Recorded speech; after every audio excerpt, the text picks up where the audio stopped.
Well, alrighty, welcome to another awesome semi-final here in the category A, that is the highest elo category technically, between double AAOE-A and XEVER-B. This is going to be awesome.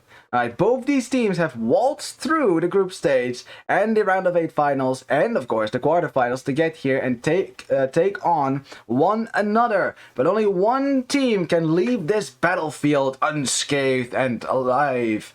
Only one of them after all. But which of the two is it? I guess we're gonna find that out right now. Let's introduce our players. I guess I'm hovering over teal, so here you go. For XEVER, in the teal we have Landy playing as the Vietnamese. Alright. In the green we have Cabo BV playing as the Burgundians. Good stuff. And then in the blue we have Ethiopians for Aguskuruzu. No, Aguskuruzu. There you go. Aguskuruzu. I don't know what that means, but there you go. Alright. In the red, we have Niavita playing as the Malay. Alright. In the yellow, we've got Ratlash playing as the Slavs. And I still think that's a cool name. Ratlash. In the, well, it's also red, so it's perfect. In the purple, we have Escabe playing as the Incas. Alright, good stuff. Incas on Arabia, though. Alright then. Alright. Are we gonna go YOLO? What's the plan here? Because, well, Incas on Arabia, that is not, no, it's not usually often seen, is it? Usually Incas are reserved for more YOLO maps like Chaos Pit or something like that, or maybe Atacama, go for Tower Rush, things like that. On Arabia, there's usually other civilizations that get priority. But remember, every team got 5 bans at the start of each game. And even though we didn't get to see the draft, so we don't know what was banned, I can guess a few civilizations that probably didn't make the cut. Say Britons and Mayans, they probably got axed. So then you're kind of left with other civilizations that you'll have to pick in order to fill up your roster. So I guess it will be Incas then for purple. Now, Incas are a jack of all trades civ. They get counters to everything, right? They even get counters to their own counters, right? You think, oh, I'll just make some longswords and champions and I'll kill the Incas. Think again, they have slingers. It's not going to go well for you, trust me. Alright. For the rest, Incas, they get pretty good eagles. They get eagles with extra armor, which is nice. And their archers are just fine, you know. It's not like they're anything special like that, but it's okay. Up against Vietnamese, though, Vietnamese get a better economy as well, I'd say, because they get a wood discount on all their eco-techs, which definitely helps up, especially for an archer player who needs a lot of wood anyways to get all their archer ranges on. Of course, the Vietnamese also get archers with extra HP, which makes their archers better than the Incan archers. I guess we'll see how that's going to go in a fight. And of course, the Vietnamese have rattan archers, which are an awesome unit. I love rattan archers. An anti-archer archer. We may not see that one in this series, though. But we may. We don't know yet. You know, I haven't seen this game, so I have no idea. For the Ethiopians here for blue. Ethiopians, of course, are probably going to have the best archers on the field. Since they fire faster, they are a lot more deadly. The DPS is insanely high compared to other archer civs. Especially Britons, who have a lot of range, but they don't lack thumb range. So they fire so slow compared to Ethiopians. Which is why I prefer Ethiopians over Britons. But I can see why some people say Britons is better. It's going to depend on your micro. You know, if you can keep your Briton archers out of range, bit your extra range, then of course Britons are better. What kills them then? But if you get within range, Ethiopians absolutely shred. It's machine gun archers for a reason, huh? Ethiopians have a decent economy. It's all right, and they get a bit of a bonus, which is fine. As the eagle is just being annoying, but of course Teal's just gonna fight double. There you go. Can't fight that. Of course, for the Malay player can easily get an economy lead by either going up later, right? Which means that you can go up later, but because you're upgrading to the next age is faster, you actually arrive at the same time as your opponent, but with more villagers. Which means that you have had more villagers working for you in the meantime, and therefore your economy is a lot greater. Or, alternatively, you click up while everyone else does, and you get there before everyone else. Especially in Castles, I can imagine that an Imperial Ace can surprise some people, how fast Malay can click up and be there. You see, like the melee player clicked up almost last of his team. But look at that. Look at that. He clicked up after purple. He's still going to get there before purple. Yeah. Not fair, is it? Well, I mean, purple's not going to mind. Obviously. Last, we have the pockets, of course. We have Slavs versus Burgundians. I heavily favored Burgundians here. Burgundians are definitely the better cavalry civ here. Like, Slavs get good farms. That is true, but that is about it, right? You know, they don't really get a whole lot of relevant bonuses for their cavalry. They are technically an infantry and siege civ, so not really a cavalry civ after all. Now, their faster working farms help them get a lot of knights out. This is true, but Burgundians, as we have an early man-at-arms rush running into a Jaguar. Burgundians, of course, get their eco-tax in age earlier. As you can see, the Bowsaw is already coming in at a discount. So your economy is 1, awesome. 2, you get your cavalry, all your stable tax at a discount as well. That goes for his husbandry and for all the upgrades. Say, the Cavalier upgrade, which is accessible in the Castle Age. So, if green survives feudal age here, then he's gonna get a quite the advantage over yellow. And yellow's advantage really only starts when he starts dropping farms. So yeah, that's kind of the thing, you know, between the two civilizations. I heavily favored Burgundians here. All right, men-at-arms managed to get some hits in on the spearman. Spearman won't be able to kill the scout for yellow now, so yellow can still support. Teal had to abandon his gold, and it looks like he tried to wall that in, but that didn't work out, did it? Right, it looks good then. Of course, Teal's just gonna bring out his archers, and with those archers push away this Incan rush.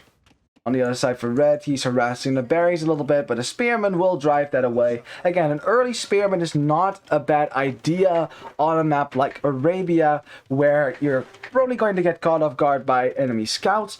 Until archers come out, it's not the worst idea, is it? What are the men-at-arms doing? Men-at-arms is still attacking the mining camp. Not doing a whole lot at the moment, actually. But they are drawing green scouts over here. And if green keeps scouts over here, then they're not anywhere else attacking. And look, purple immediately bringing in a spearman as well, just to keep this men-at-arm rush alive for longer. This means that as Steel actually manages to get these walls up, and we'll be able to go to gold now. That's nice, except there's a hole there. Yeah, there must be a hole there, right? Huh. Anyways, his man-at-arms is basically just meant to delay. Delay green from going anywhere else to raid, and of course delay teal from going to gold, which is totally fine. Ooh, an archer taking a lot of hits there, and yellow is there, can snipe that now. Scouts for green are here as well, but not a lot of archers for teal just yet. And yeah, teal, he needs archers to defend himself against those men-at-arms and against the enemy scouts, so... yeah, green can't fight this on his own. So right now, that man-at-arm rush is actually still helping a lot, because it means that green can't engage this ever, right? Ever. There's just too much. And teal knows what timing this is going to drop a tower now. A terrible tower. It's downhill, and it doesn't even cover your gold from this side. So it's the best tower he can place, but it's not a good tower nonetheless. Let's see, what's blue doing? Blue is going to get a Vil snipe here if he's lucky. Does he have fletching yet? Yes, he does. And the Ethiopian archers, there you go. Villager, thank you very much. Scout goes down. Red has a nice hill. But yeah, lost the villager. At the same time, red and yellow and purple are moving forward closer and closer to Teal's base, who still only has one archer, as the berries have to be abandoned, and green now forced to take a fight to save those villagers. We're losing a lot of scout HP to the men-at-arms and to the spearmen as well. Now yellow with 10 scouts, the green only 5. Yes, purple's army has now died, but again, purple doesn't care. It did its job, right? It delayed teal, it forced him into a tower, it killed a lot of scouts. Again, that is totally fine. Totally worth it as well. As teal's going to try to run away with his vills, but yellow is not having it. He says, those villagers are mine.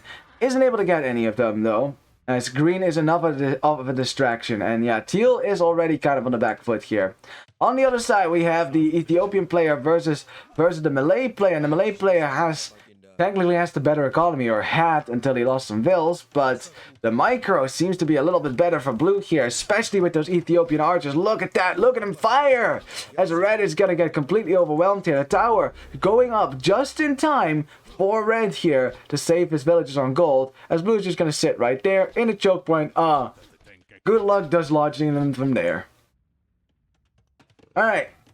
Green's going to drop a market now to maybe buy his way up because, again, Burgundians start to shine in the Castle Age. Will definitely dominate the Slav player, but right now the Slav player, with his faster working farms, can do whatever he wants. Get a lot of scouts out and things like that. As Green is forced to fight with villagers now. One villager get almost got caught in the crossfire there, but yeah, all the scouts for Green go down. Green is trying to wall in his base. He's also dropping a tower now on his gold because he has to, as Yellow and Purple are doing a lot of damage on all sides. And like I said, it is category A. The level is killing. Literally. If you fall behind here, you're gonna get left behind. As, Red, he's trying to fight with villagers. He doesn't have the gold for archers. He's making skirmishes now to kill this archer ball. Yeah, this is a totally successful raid for Blue on the other side. His team desperately needed that. Green now catching some archers off guard. Purple is trying to micro that, but of course there's enough scouts here with upgrades that they will be able to kill these archers. There you go. Yellow will now have to fight on his own. As Blue, did he get the walls up? He did actually manage to get the walls up because otherwise he was going to have a bad time. That is not a hole, right? Yeah, so Blue will be able to keep this archer army out. This should be fine. On the other side, update over here, we still have skirmishers dying to archers. I can't believe it. These archers are actually doing okay. They're doing so much damage to red right now. It's crazy. And look at the difference in archer numbers. It's 21 archers, right? For Blue and for red. And Blue knows, because red doesn't have gold, he can't be making archers. It's just skirmishers for now. So, I'm not under any threat. I can go somewhere else. And Blue's going to try to do damage to Yellow before it's too late. Now, Yellow is walling up still. One more wall to go, but I think he's going to get that wall up just in time before the archers get here. Wow. I think he will be able to keep that out until he can get his knights out. There's actually a hole right there, but I don't think Blue's going to be foolish enough to walk in through there. And an a market now for Teal, who's probably going to buy his way up. He still needs a little bit of food. There you go. He's buying some food. Now he's going to sell stuff again. Good stuff. As, Blue. Well, I guess Blue is foolish enough to walk right in, as he is completely stuck right now. Can't walk in anywhere because Yellow, with all these house walls, keeps these archers inside the range of the TC. And now Yellow will be able to make some knights, and Blue will probably lose his archers now. So yeah, that attack from Blue wasn't as successful as his earlier attack on Purple. Yellow actually sending back his scouts, so you know what they're going to do. They're going to trade against these archers before the knights come out, because why would you sacrifice your own knights? Well, archers, why would you do that? Well, I mean, knights can just kill this, so... And it's not +2 on those knights yet, so the archers might get a knight kill. Ooh, is that worth it? Yellow pulls it back. Nice. As the scouts come in now, yeah, so Blue's going to stop microing this now. It's good. Green, not in time to save this army. He's now going to have to take a fight against these freaking cavalry with bloodlines, something that the Burgundian player is not happy about. As Green is still not in Castle Age, is still 50 seconds away from getting his upgrades as well. Remember, he still needs the Cavalier upgrade. It's still a lengthy upgrade as well, so... Yeah, XEVER kind of on the back foot here. There's a 200 score difference here, which is kind of significant at the start of a game. As Red is trying to raid a little bit in the wood line, but again, it's just a few skirmishers. And even if they have armor and attack, doesn't matter. Blue doesn't care. He's just going to kill that right there with the Ethiopian archers. Upside, Purple is back for more. As, Teal just overchopped. Just overchopped. Now Purple can waltz right in. And Teal cannot hide all these villagers under his tower. He's trying to get some house walls up, but the house walls fail. Oh, I can't watch this. I can't watch. Oh, yeah, Purple doesn't care because so many vills here. It's like a villager buffet. 9 villagers down. 10 villagers down. 11, 12 villagers down. 13 villagers down. And then still, the archer army still there, sitting under your tower here. This is domination on the north side. Teal is completely in a bad position at the moment. Yeah.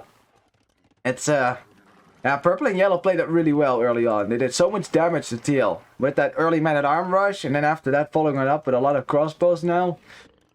Not looking good. Now, what can Burgundian Cavaliers do? Because like I said, in the mid to late game, I start to favor Burgundians over Slavs, because Slavs start to fall behind. They simply don't have special cavalry, do they? And even if they get Cavalier in the late game, it's still going to be worse than the Burgundian Paladin. Alright, purple is one by one taking out these crossbows. As purple is not happy about that one, so he's sniping down those steel crossbows as much as he can. But it's still 4 versus 12. Ah, disgusting. Oh, and Teal also gets found on the other gold. He thought he went to another gold that was safer because that's not what purple was. And Teal is just getting clobbered from all sides. No mercy. Not a single bit of mercy from AAOE-A. They smell an opportunity to kill Teal, and they are taking it. And Teal is just getting completely wrecked here. Completely ransacked. Violated, one might even say. My God. Such destruction. Such wanton destruction. Teal's down to 15 vills. If blue can't kill red, this game's so over. Like, at the category A level, being this far behind is deadly. Very deadly. And blue does not have a lot of time because purple and yellow, they're going to be hitting green soon. The green should help blue as much as he can to try to get an advantage over red. If he can clean up red's army and blue can somehow get a push going and kill red within 5 minutes, which I think is very unlikely, otherwise it's going to be a problem. As blue decides instead to go for yellow. And red actually X'd that already. Wow, so yellow gets the intel from his flank, knows that archer army is going in his direction, right? And he knows where that archer army is going. She's not going to be surprised by this. He might even just let it waltz right in while he brings back his knights. Yep, there come the knights. And if blue's army gets cleaned up, that should be it. There's no way then. There's no way then.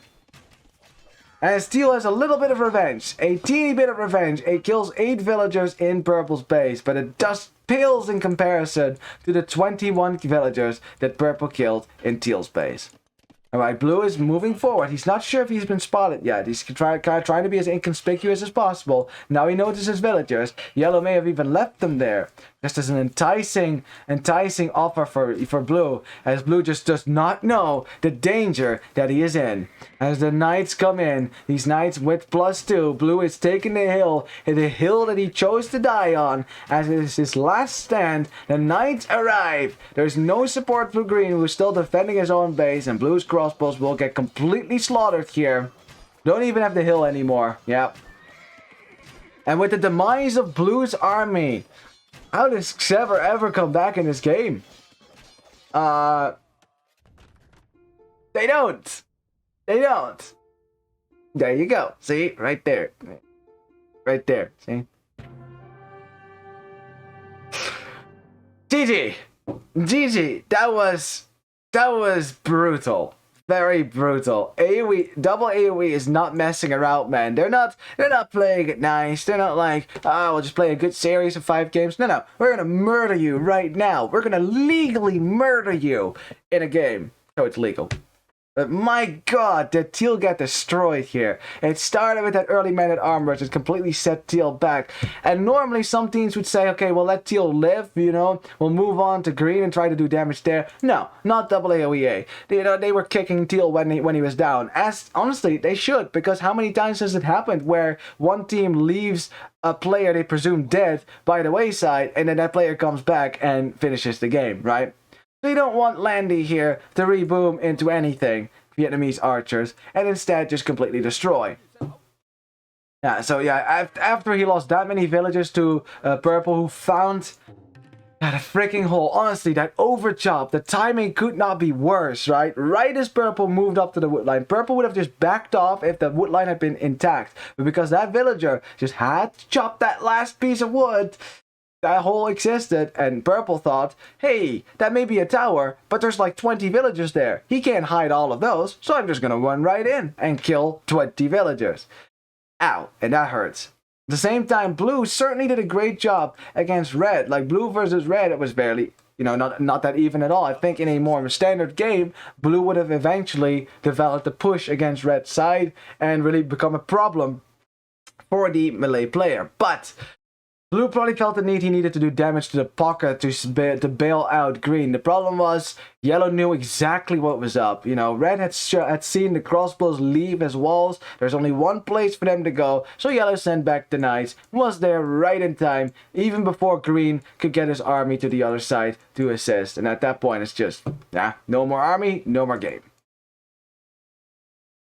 Quick look at the KD, because this was a kind of a shorter game, actually. 30 minutes still, but still, felt short, right? It felt really short. Yeah. KD is, of course, not that good for XEVER, as you can see. Only green with an even KD. Yeah, the Cavalier were about to maybe make a difference. The problem was, like I said, Slavs may be better in Feudal Age once those farms come up, right? And have a better Castle Age time, which the Slav player did. Burgundians then could counter with Cavalier, but if your team is dead before then Cavalier is not going to save you either. And yeah, as you can see, Red's KD was not the best here, definitely courtesy of Blue. Yeah, of course, the economies were not diverging enough yet. You know, you saw that Yellow was booming on 3 TTs for something that Green couldn't really do. So eventually that would have been quite the difference, but we would have needed at least 10 more minutes of game. So let's look at the APM. We have 65 for Teal. Alright, despite getting destroyed, he still had a pretty high APM. Also, lots of eco APM. That makes sense. He didn't have a lot of military to babysit after all, since, well, it all died. So, there you go. Yeah, everyone's pretty fast here anyways. GG! Damn, son. The level is high, isn't it? My god, if XEVER-B wants to come back in this series, they're going to have to pull out the big guns, because AAOE, they showed up to play, alright? They showed up to play. Now, normally I would show you the home maps here, but I don't have a draft, so I don't know. So I guess, are you guys ready for the second game? I hope you are, because I certainly am. And it's time to see Colosseum. Alright, no surprises there. There you go. And loading. Perfect. Let's go. Alrighty, well, welcome to the home map for XEVER-B. Of course, this is the map in which they hope to make their second to last final stand. You know, they have one more opportunity after this, but of course, ideally, they just win this one on their home map and force AAOE-A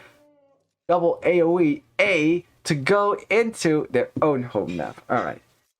Yeah, well, you know, after 6 hours of casting, the language use starts to deteriorate a little bit. The vocabulary starts to diminish, and of course I start slurring my sentences. It's just the way it is. And of course, sometimes I get too excited, and then I get stuck in my sentences as well. What can I say? Age of Empires, it's a very sexy and exciting game. Alright, in the blue we have Agus Caruso playing as the Malians as the flank. Interesting, Malian flank. We'll talk about that. In the green, we've got Gabo playing as the Lithuanians. I like that. In the teal, we have Landi playing as the Italians. Alright. In the red, we've got Escabi playing as the Aztecs. Now, that's a civilization that I would expect on a map like this. In the yellow, we've got Red Lash playing as the Poles. A civilization that was instrumental in a victory for one of the teams in the semifinals we have already casted. So, yeah, on this map too, so we'll see. And then in the purple, we have Manuel coming in for a AAOE-A, playing as the Saracens. Again, a civilization that I would expect to see on a map like this. Yeah, really, very strong. Anyways, now, of course, the XEVER-B probably feels a little bit behind, so they have a teal going for a quick and easy lane against the Aztec player. And, of course, has that elephant in the back, so it's going to be really difficult for Red to counter lane. As Red could see that, he couldn't stop it, though. Fortunately, his eagle is very slow, hard to catch up with the scout, so yeah, that elephant is here. Scout, of course, is very weak now, but yeah, Teal's just gonna, Red's just going to have to push in his hunt. Which, unfortunately for him, this is his hunt. Right? Yeah, because Teal's hunt is right there. So Red actually has hunt in the middle, and look, Teal's even stealing Red's hunt. He may think it's actually his hunt. It's not, it's Red's hunt. Red now without hunt, and of course, down a boar as well. That's awkward. And he also doesn't know what these goats are. I can see them, actually. You should probably go and get those. Alright, well, not the best start then for Red. I guess Teal's having a bit of revenge on him for last game, that's for sure. I think the way that Red, who was purple last game, I think the way that Red absolutely murdered Teal. I think a little bit of a reprisal was on the order, huh? So yeah, I don't think Teal's gonna play nice this game either. You know, it's gonna be cutthroat from here on out. No quarters given. No pennies either. Alright, so we should talk about civilization. So I like the civs for AAOE-A. They're great Colosseum civs. Saracen and Aztecs, both really aggressive flank civs. You can get your archers out. They both have relevant bonuses. For one, better production for Aztecs. And of course the siege archers for the Saracen player. That's all nice and all. Poles, of course, not as strong as Lithuanians. They certainly lack in the cavalry department. Poles have medium cavalry, as the devs like to call that. Medium armored cavalry. But they have a lot of it, right? It's more numerous than their opponents. So, especially if you get a castle up and you can get Schlachta privileges, which we saw in that one critical game, you can spam from multiple stables, whereas your opponent may not be able to afford that, right? Oh yeah, and then of course Lithuanians, they get better as they collect relics, which there's one over here. Oh, but that's bad luck for XEVER. Look at that. Look where all the relics are. There's one over here in the middle. There's one over here somewhere. Yeah, right there. There's one in the back, which you're never going to get. And there's one over here, which you're probably also never going to get. You need at least two to at least even out, get that final attack upgrade. But Lithuanians, they might not be able to get that then, so... But they do get Paladin, which is way better than Pole's Cavalier, so at least there's that. Then, of course, we have Italians and Malians. Now, what I do like here is that both Italians and Malians get a nice bonus on the university, right? Italians get cheaper university tax, and Malians have a team bonus that allows your university to work faster, which applies to the Italian player as well. So, Teal could easily get crossbows now, right? Can really easily get crossbows and castles. It's discounted and it comes in really quickly. You can definitely surprise your opponent with that one. Of course, Malians don't get that discount, but they still get the faster working university, so getting the ballistic upgrade fast applies to them as well. And indeed, fast ballistics crossbows is a favorite strategy for Malians, which is probably what I'm expecting from a blue here. Now, one downside to that, picking Malians, is that you do not get Bracer in the Imperial Age if the game goes that long. So at some point, the Saracen player will have the much better archers, more range and more attack, especially against buildings. As Red is looking at that gold, the gold that is walled in but not towered, but it cannot be hit at the moment, as Red is making... Nice, going for men-at-arms again. It worked to a charm last time, but Teal is prepared this time around. He walled up his gold already. As, look what the Aztec player is gonna do. He's gonna drop a tower here. Let's see. And, Teal, he knows. He's just sensing it. He's like... I need to drop a tower here. And Teal is going to get the tower up before Red does. Probably. Unless he has to send a villager to repair the wall. Which, because these are not men-at-arms just yet, I think this tower will go up. Yeah, the gold will be saved for Teal for the time being. A repetition of last game is probably not going to happen here. As Teal gets up one more villager in there, so it's 5 villagers, so 5 villagers in the tower, but cannot stop Red from getting this tower up. So nevertheless, he still has to shoot this tower down, which is fairly annoying. And Red is just going to keep the vills in there and says, you know, that's fine. You don't take any gold, I don't take any gold. Huh. Joke's on you, I am taking gold. On the other side, we have green and blue coming forward. Blue is making some archers, no men-at-arms from them. You know, at this level, mostly men-at-arms don't have that much effect. Except last game, it actually went really well, that one. Doesn't always go that well at this level. I think most players, they are definitely experienced enough to know what to do against men-at-arms, obviously. Alright, archers for blue. That means that purple has to abandon his gold now, or at least watch his villagers slowly die. As green is sitting on the other side to make sure they can't get away, and as a result, purple is going to lose 1 and 2 villagers before the spearman gets here. Wow, nice teamwork there from blue and green to block those vills. Purple down 2 vills. Nicely done there. Still have ourselves a tower war as the Italian player is winning that. Red now giving up. I mean, he was never going to commit to a tower war here anyways. That wasn't the plan. He's not... What do you think he is? Incas? That was last game after all. Men-at-arms finding their way to the wood line for Red and trying to break in on this side. Wood line for Teal, I mean. Going on this side. Purple did actually wall in his entire wood line, but is losing villagers now to the archers, which do they have fletching? Yes, they do. Yes, they do. As Purple is losing 1, 2, 4 villagers in total. Oh boy, oh boy. That tower better go up. Purple's trying to dodge as much as he can, but the tower is at 95%, 96. It will go up. It will at least save the archers for a little bit as Blue runs away, not being able to withstand the tower. Alright, hang on. It got really dark here, so I decided to turn on a light. Alrighty, Red has some archers now as well, but Teal coming in from the back with archers of his own to defend himself. Unlike last time, can now kill this man-at-arm army fairly easily with some good micro. Yep, that's one. As soon as he has fletching, it will get a lot more easy, especially against the Eagle Scout, which does really well against ranged units, since it has more pierce armor. That's what you need fletching for. At the same time, ooh, the army for green and blue is pushing to the other side now. Alright, and I bet they want to have some revenge for the fiasco of last game. Yeah, it didn't go so well last game, but this game, XEVER-B, with the better score, is looking pretty good. I mean, in the north, Red is still being super annoying for Teal, but Teal has an army now to deal with that. Teal can clean up enemy archers, he can clean up this Eagle Scout, he's gonna be fine. At the same time, his team is putting pressure on Yellow, and Yellow, oh, Yellow is losing stuff in the wood line. Can't he drop a tower? Is Yellow trying to dodge for the villager? But yeah, 4 villagers have gone down and 5 villagers have gone down.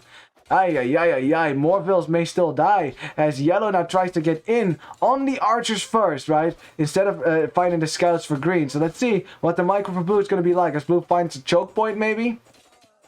As Yellow still tries to kill the archers, he does eventually get these archers, but will it be before his scouts lose HP? I don't think so. The archers are still alive, 2 archers still live, and Yellow, losing all his scouts now has to probably abandon his wood line, or at least find a way to keep these villagers alive, as Blue is just going to keep shooting at it like it's a shooting range. Ay, ay, ay, ay, ay. Yeah, Blue is going to go for a crazy wall to the edge of the map. At some point, you want to be doing that, as Teal and Red are having a fight in the north, with Red having more archers than an Eagle Scout, which, of course, does help you against enemy skirmishers. Yeah, Yellow losing village on the wood line. This is not good for Yellow. Yellow is down 7 villagers. How much wood does he have? Not a lot. Not enough to drop yet another lumber camp. He does have more vills on wood somewhere. I guess he's chopping his straggler trees now, but yeah, okay, well, the archers get dealt with, so at least the final archers are down, so the villagers can now stay alive, but this was a risky situation. Going on the other side. Oh! Purple! Purple showing up right on Blue's wood line. Blue did not even attempt to wall that in, and he is paying the price for that right now. Oh, what a shame. They did so much damage to Yellow and to Purple. I thought, oh, that's totally worth it. But now, Blue lost 7 vills himself, so now he's also behind. Forced to drop a tower on his gold, which better go up. 59%, 60%, 70%. Purple still sniping stuff. 2 villagers down, and more vills will die here as well, as Purple is happy to take some extra vill kills. Wow, 11 villagers completely evening out the damage that Blue just did on the other side. It's crazy. Alright, well, Teal and Green have now joined up here to do some damage to Red, who has 17 archers, but they are not at home defending. They are actually going to the back now to try to attack Green, who has his wood line protected by a tower, but his farms are not protected, and these outer villagers could easily be killed, although they actually all ran back at the same time. What? There's a hole! How is there a hole there? Scouts with armor and bloodlines in a second, they will be able to break in now, as Red just manages to keep these scouts out. But of course, Teal, like a moth to a flame, is right here to end Red's miserable career. I'm about to end this man's whole career, thinks Teal. Yeah, I mean, I think it's not quite that bad just yet. Teal is not able to stop Red from getting the tower up. So at the very least, everyone has a tower on the wood line now to protect themselves. As yeah, look, this tower for Green, keeping the archers for Red away as well. Good stuff. There you go. As ooh, looks like Green actually forgot about double bid axe. Definitely matters. Ooh, did you hear that? thunderstorm. Ooh. Man, I hope the power doesn't go out. Just public service announcement. I have to make the announcement. Sometimes when it thunders in Florida, your power drops for a second. And if that happens, APC tends to go off all the way. That unfortunately will happen to me as well. So if I suddenly drop, that will be why. So I will be right back if that happens. So don't worry. Alright, Tower for Teal still doing work even after all this time, especially with that awkward gold that he has. But the archers can waltz right into the berry fields, which are overchopped, although Red's not going to risk it. He's going to send his archers back. Has some archers in the back here as well. What's going on over here? As, Teal and Green have returned to the wood line, but this time with way more archers than before. Actually, now it's Teal instead of Blue. Way more archers indeed, as Yellow now has to drop a tower, because otherwise all his villagers will die. Yellow anxious to kill all the archers. The tower will probably go up. Yeah, 60% already, but... Oh my god, that's getting close. Oh boy, I could feel the ground shake. Okay, well... Really, I will be back, don't worry. Of course, fingers crossed. And it doesn't drop. Doesn't have to, but sometimes it does.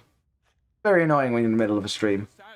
Alright, Purple is being shadowed by Blue, but Blue, after losing this fight here, can take a fight against Purple, who has a lot of skirmishes in there as well, which have armor, which you can't fight with archers. You know, Malian archers, nonetheless, doesn't matter.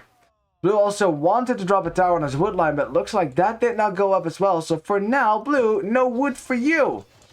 Alright, here come the first knights as Red is about to click up. But the problem is Red cannot fight these first knights that Green sends into his base. So Red, with 37 villagers and new army, army that can hold on to this, is about to get wrecked on his gold. As Teal finds the gold, and Teal's going to sit in the only retreat. Green is going to come from the other side. Palisade walls on one side, walls on the other side. This may be the biggest massacre ever. As Red just needs to stay on this side. Just stay on this side, Red. Red, just stay on this side. I mean, yeah, Teal, I mean. Oh, Teal! Red! What are you doing? So many villages that are stuck here. Red's gonna try to run away now. Yellow saving his teammate there by sending in the scouts just in time. Wait, but Red, what is he doing? What? The villagers weren't walking! Huh? What? As Red's not going to drop another tower on his farmland. I'm not sure how much that's going to do. As Red had to abandon the gold. Not so good for Red, losing 13 villages himself. My god, this game is super aggressive. Really aggressive. I expected no less, but jeez.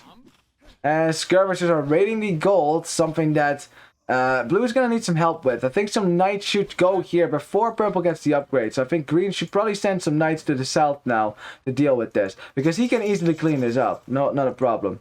Red still has a sneaky army in the back of both Teal and Green's bases. So he could certainly suddenly attack and destroy his opponents before they expect him. You know, he's playing the long game, see? Green's on the way. Of course, Purple's getting his upgrade, so Blue's probably shouting right now, like, get over here! Get over here! I'm still in the feudal age! I need help! Team! Where's my team? It's right there. It's right there. Here comes the team! The cavalry mass ready to clean up Purple's forward advance. And Purple, even despite having his upgrades now, he's not gonna be able to kill this many knights. Not with the +2 upgrade. No way. He's going to try to get away. Or not. Trying to get some value then. Red trying to go back to his gold as the other gold has been denied. And Red simply doesn't have the resources for his upgrade.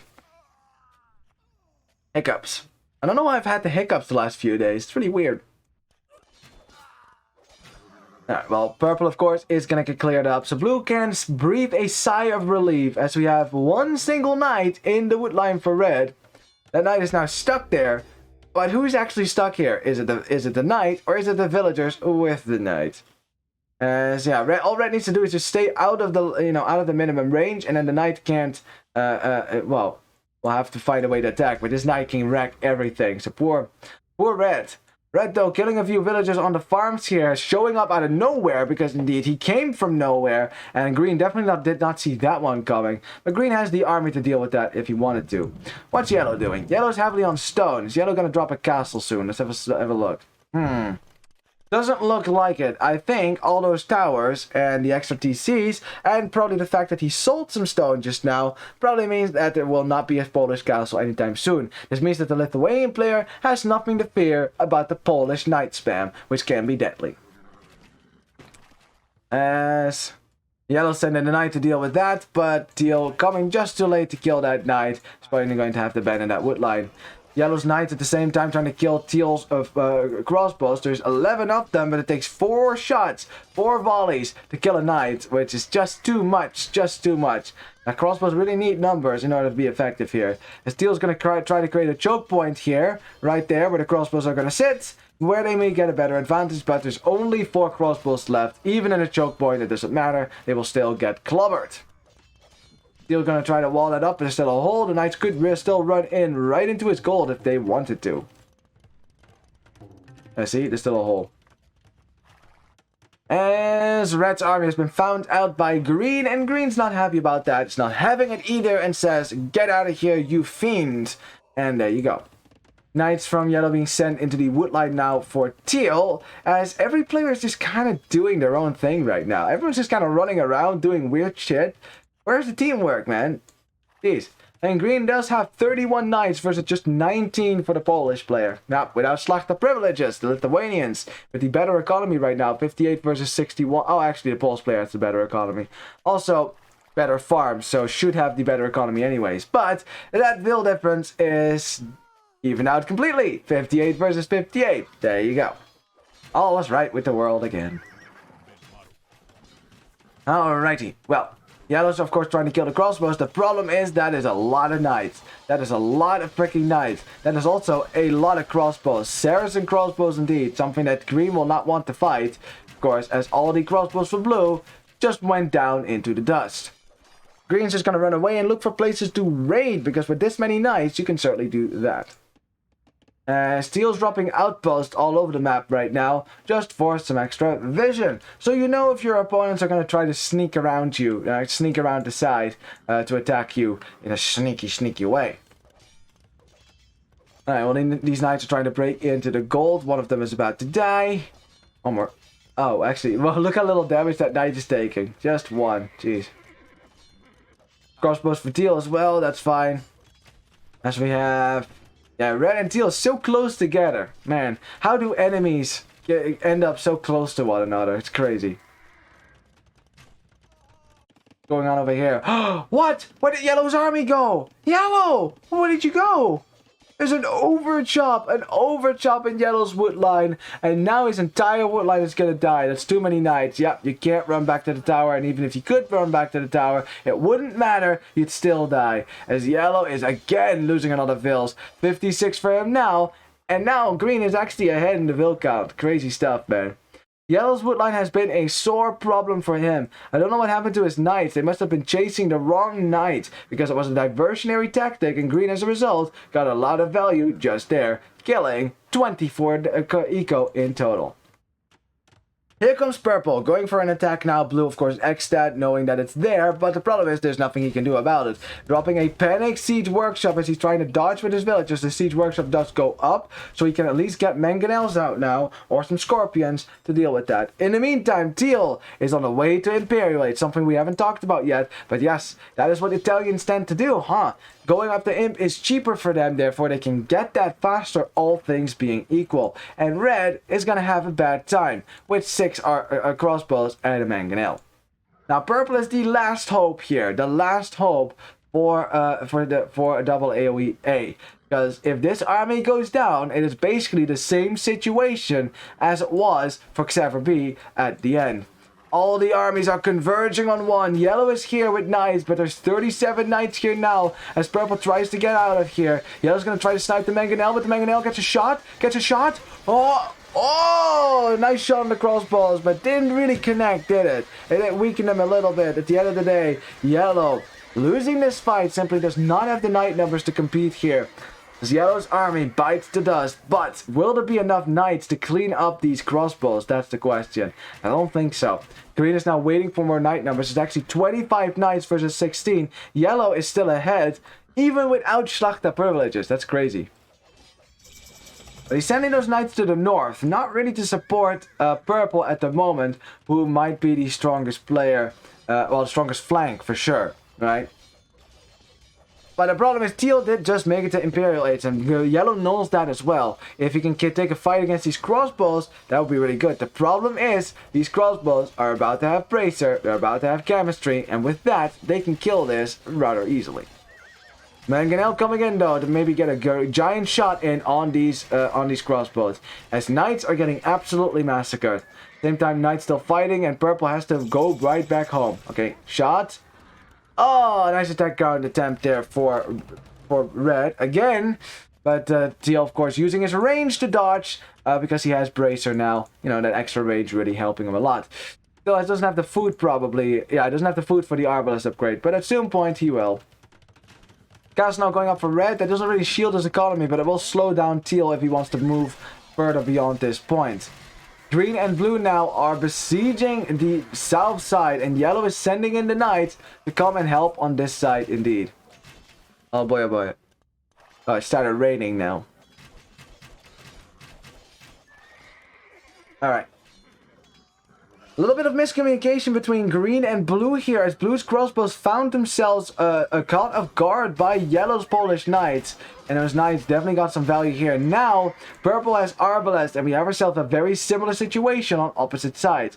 A lot of Arbalest on this side, which blue can't deal with, and a lot of Arbalest on the other side, which once again, red can't deal with either. Although red is doing something else. What? Blue, Teal! He didn't notice it! Oh god! Teal, your woodline! Swear to god! He's gonna get massacred! Oh, Red's having a field day! Red's having so much revenge! I bet Teal felt so good about being able to dominate Red, you know, because of what he did to him in the first game. And then, you know, it's like, it's all looking good now, and then Red does this. Yeah, that's the Saracen bonus for you. Arbalest, though, are, you know, I mean, the Knights are no match for Arbalest. So you know that the Polish Knights won't be a match for any of the flanks at the moment. Because, well, you don't get the final armor upgrade. So this is about as good as it's going to get for yellow. Now, he's going to go for light cavalry. So my guess is that it will be Winged Hussar soon. Now, Winged Hussar, if you get Lichitic Legacy, will actually do area damage, right? Around them. They also get extra attack versus foot archers. So that makes them a lot stronger. But is it still necessary? As the Saracen player levels the town center, the GG is called, and XEVER once again forced to resign here. Double AOE-A, even after all that pressure, even after being behind so much, keeping themselves alive. I think the critical fight was right here, where Purple managed to keep his crossbows alive, upgrade those in Arbalest, and after that, with that, there was not enough military for Green to make the difference here to kill these Arbalests. Yeah, Green wasn't an imp either. Blue wasn't an imp, so couldn't help. The only one who could help was Teal, but Teal had 35 villagers, especially after this raid, which was really, really bad for him. Oh boy, yet another 2-0, and we have another team that is on the edge of losing this set. So now we're gonna pray, keep our fingers crossed for that third game to go a little bit better for XEVER. I mean, they got a lot closer this time, but yeah. Can you send greetings to David's sister, please? Okay. Hello there, David's sister. Greetings to you. From Satan himself! Wow, the Dark Lord is sending his greetings. I don't know if you're supposed to be happy about that. I think if Satan contacted me, I don't know about that one. Oh, man. There you go. Yeah. Yeah, I don't know what else to say. I mean, there were so many opportunities, really, to kill Red. For example, Red was definitely over here a very tricky situation, and that Red survived was testament to his surviving skills. Of course, Purple keeping that army alive and using the Saracen marker to click up faster than the Malian player, who was not going to be able to compete in the Imperial Age anyways. That was the masterstroke as well. Alright, let's have a quick look at them statistics. Rain's letting up. Good. Green, pretty good KD. I mean, Green was everywhere with knights. Had a better knight production than the Polish player at the start, but Yellow picked up the slack there and got his knights out even before Schlachta privileges. He never researched that upgrade, so these were just full price Polish knights. Yeah. Damn, son. 117 knights produced, or at least cavalry produced. That also counts the light cav and the scouts, of course. Yeah, but the KDs in the end much better here on this side. Yeah, green and blue weren't able to hold on once purple got to the Imperial Age. Now, on the other side, the economy for AAOE-A was also a lot better overall, as you can see. I mean, red's economy was kind of crap, but if you compare green to yellow, yellow was ahead. If you compare purple to teal, teal was behind there as well. So yeah, the economy for AAOE-A was better, which means that if they can hold on in this game, you know, at some point the production will start to take off and you can start taking better fights. And that's exactly what happened. Looking at the Vil counts as well. Yeah, they started to fall behind a little bit here. APM-wise, who was the fastest player? It was Manuel, 69. Ah, nice APM. Very good. Alright then. Good stuff. So, we have a 2-0 now. Now, of course, this puts XEVER-B in a rather dangerous predicament. If they lose one more game, they will be out of the semifinals and will have to settle for an attempt to go for the third place, which, again, is still something to be proud of, but so bittersweet. If you're so close to the finals, you made it so far, and then to go out in the semifinals is always difficult to deal with, obviously. Can only imagine. Now, what other home map does XEVER have for us? Because again, I didn't see the draft, so I have no idea. And it will be what? Isla? Isla? We have never seen Isla since the group stage. Holy crap, I saw it once in the group stage. And I didn't complain about it because I saw Isla plenty of times in the last Virgo Cup because it was more popular back then. But holy crap, no one has picked Isla in forever. I love it! Wow! Alright, well, you guys are gonna love this. Isla is a crazy map, alright? So, let's go. We're gonna enjoy this. And, haha! Yes! Welcome to Isla. This frickin' map, right? It's very, very icy. Now, normally you're supposed to... It's supposed to be, you know, summery, like a summery island, but I kind of like the ice better and the snow better than, like, when this all is turned into shallows. Kind of looks ugly to me. I don't know. So I prefer it this way. So you're going to get the kind of a feel from how this map felt during Virgo Cup VI Winter Wars. Very appropriate, huh? Now, am I going to keep the colors this way? No. No, I'm not. Not gonna keep the colors. There you go. That's much better. Wait. Oh, they switched sides. Okay, so XEVER now in the even colors and AAOE-A in the odd colors. There you go. So they switched sides. They switched colors at least. So don't get confused by that. I definitely shouldn't get confused by that because I now need to introduce the even colors first. In the purple, we have Landy playing as the Koreans. Landy Candy. In the yellow, we have Cabo BV playing as the Berbers. Good stuff. Oh, I like Berbers on this map, actually. Great save. In the red, we've got Agus Kuruzu playing as the Tatars. Alright then. You know, you go for Tatars on a map that is very flat. Well, actually, it's not as flat as other maps. There's actually these little hills in the middle. So Tatars, not the worst. Fine. On the other side, for AAOE-A, we have Escabi, the Bane of Landy, playing as the Portuguese. And this time, Landy doesn't have to worry about him because they do nicely on the other side of the map, far away from Landy, so he doesn't have to worry about him anymore. In the green, we've got Red Lash, not in the red this time, playing as the Khmer. Alright. And then in the teal, we have Hans for Manuel. So we have a very similar matchup, actually, between the two players. Both teams decided to go for one archer player, one cavalry player, and one potential cavalry archer player, right? I mean, that's what Huns and Tatars, especially Tatars, are likely to do. So that's going to be very interesting. Who's going to execute that one better? But first, let me explain to you what this lovely map is about. Now, they did change it actually. Virgo Cup VII Isla is not the same as Virgo Cup VI Isla. I'll tell you what's different. This wood line in the middle was way bigger in the Virgo Cup VII.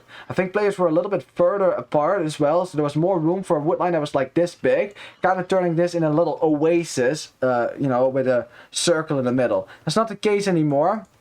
You know, so right now that means there's more space for hunt, and as you can see, indeed it is. Mongols heaven, as if that was probably banned. Otherwise it would have been used here. Alright, so you got plenty of food in the middle to fight over. You can definitely take a lot of boars as well and bring them to your TC, which is probably what a lot of players are going to be doing. There you go. Especially yellow, because yellow is Berbers. And Berber villagers walk fast enough that they can stay ahead of a boar, even if it is so far away. I mean, eventually it will die, right? Boars eventually catch up to it, but in that time you will probably be able to get that boar back to your TC. So Berbers are a great set for this map, honestly. Also, Berbers are great at spamming, and since there's a lot of food here, they may be able to afford all of that much more easily than normal. Of course, wood lines separate the players, so you kind of, you know, in a circle, as you can see, with a round wood line in between you. Can't be towered, it's too thick, but you can wall between the sides here, kind of create a little circle for yourself, like you would do in Haboob, right? Which is actually a very comparable map when it comes to wood. Now, there is wood in the bottom of the map as well, as you can see, and these are also the only places that you can trade, because you can't build on this ice terrain, right? You can't build on this. So if you want to trade, you're going to have to chop this down, although I have yet to see an Isla game where it got this far to trade. I think there was one in Virgo Cup VI, but it's rare. It's very rare. And now, I mean, you're probably saying like, yeah, but Red Prince, what are those yellow spots on the map? I'll get to those. That would be the gold. So there's lots of extra gold here, but this is the only thing that I don't like about this map. The fact that there's penguins there. Not because I don't like penguins. I love penguins. I love penguins. They're my favorite animal. Always have been. Problem is, these penguins are hostile. So they tend to attack you if you get close, which means that if you want the gold, you're going to have to massacre the penguins. Which is why I would ban this map forever and refuse to play it, or at least never kill the penguins, because can't do it, you guys. I can't do it. I know it's just a game, but it's just too real, man. Yeah, I never liked that aspect of this map, obviously. So, yeah, if I see someone go out there, I usually just ignore that until they're actually there and the deed is done. And then we'll go from there. But yeah, that's where the extra golds are. There's 4 of them on the map. And then I've got some relics around on the ice. I think there's like 5 relics. 6 relics, actually. That's pretty good as well. Lithuania's not a bad civ here, then. Alright, the Tar player is getting 2v1, and even being on the hill is not going to save him. As green is already in the feudalates, and red does do some damage to green and blue and keeps his scout alive for the time being. Also is trying to get his village to build an archer range here, as green is being super annoying with their scouts. They know that village was supposed to drop an archer range, and now blue, who made 3 militia, is going to send those in as well to hit red. Yeah, well, we know that this Scabby is being super annoying. He has been this entire series so far. This has kind of been his shtick to go aggressive. And Purple is probably laughing on the other side now. It's like, see, this is what I had to deal with. This is what I had to deal with. It was annoying. It was awful. Ah. Alright, well, 2 militias have made it. The archer range will go up now. The scouts can't keep killing villages indefinitely after all. But yeah, the Tar player suddenly a little bit on the back foot. Bird player sending out scouts, and those scouts are going to go to the west, where the Hunt player is also making men-at-arms. Wow, double AAOE-A, they just decided this day, it's like, today we're all gonna go men-at-arms. Every time, every game. And so it was. Well, I mean, that's definitely more engaging, I'd say, at the start of each game, since, well, there's actually more stuff happening now. Very awkward for Yellow to fight with this, because if he fights this army, right, he loses scout HP, which means that if he has to fight green, he will probably fall behind. But if he doesn't fight this army might do damage to purple, and then you still fall behind. So it's a lose-lose situation, really. Ideally, Teal kills the man-at-arms himself, so you can keep your scouts alive. Well, we have a spearman there to keep the scouts away, so teal can get all the food in the world. As green is sending his scouts forward now, done harassing red, who's finally getting some archers out. He's gonna send them now to, well, yellow for now, who is not walled. Yellow! Yellow! And yellow losing a villager. Yeah, men-at-arms, man. Men-at-arms. Alright, well, yellow walls in the wood line. Has managed to wall in the berries as well. Nice quick walls there, but is he going to be able to keep those walls up on all sides? I'm not so sure. Yeah, he's going to be able to do it. Nicely done. And this is buying a lot of time for red to get his archers there to kind of help his team in his critical opening. And I must say, AAOE-A, I doubt that they have played this map a whole lot. Probably last Virgo Cup they played it a little bit. So did XEVER, I'm sure. But definitely not this tournament, because I haven't seen it. And I went through most of the game files, so I know what maps have been picked. And trust me, Isla was not picked a whole lot, nor was Atoll or Heartland.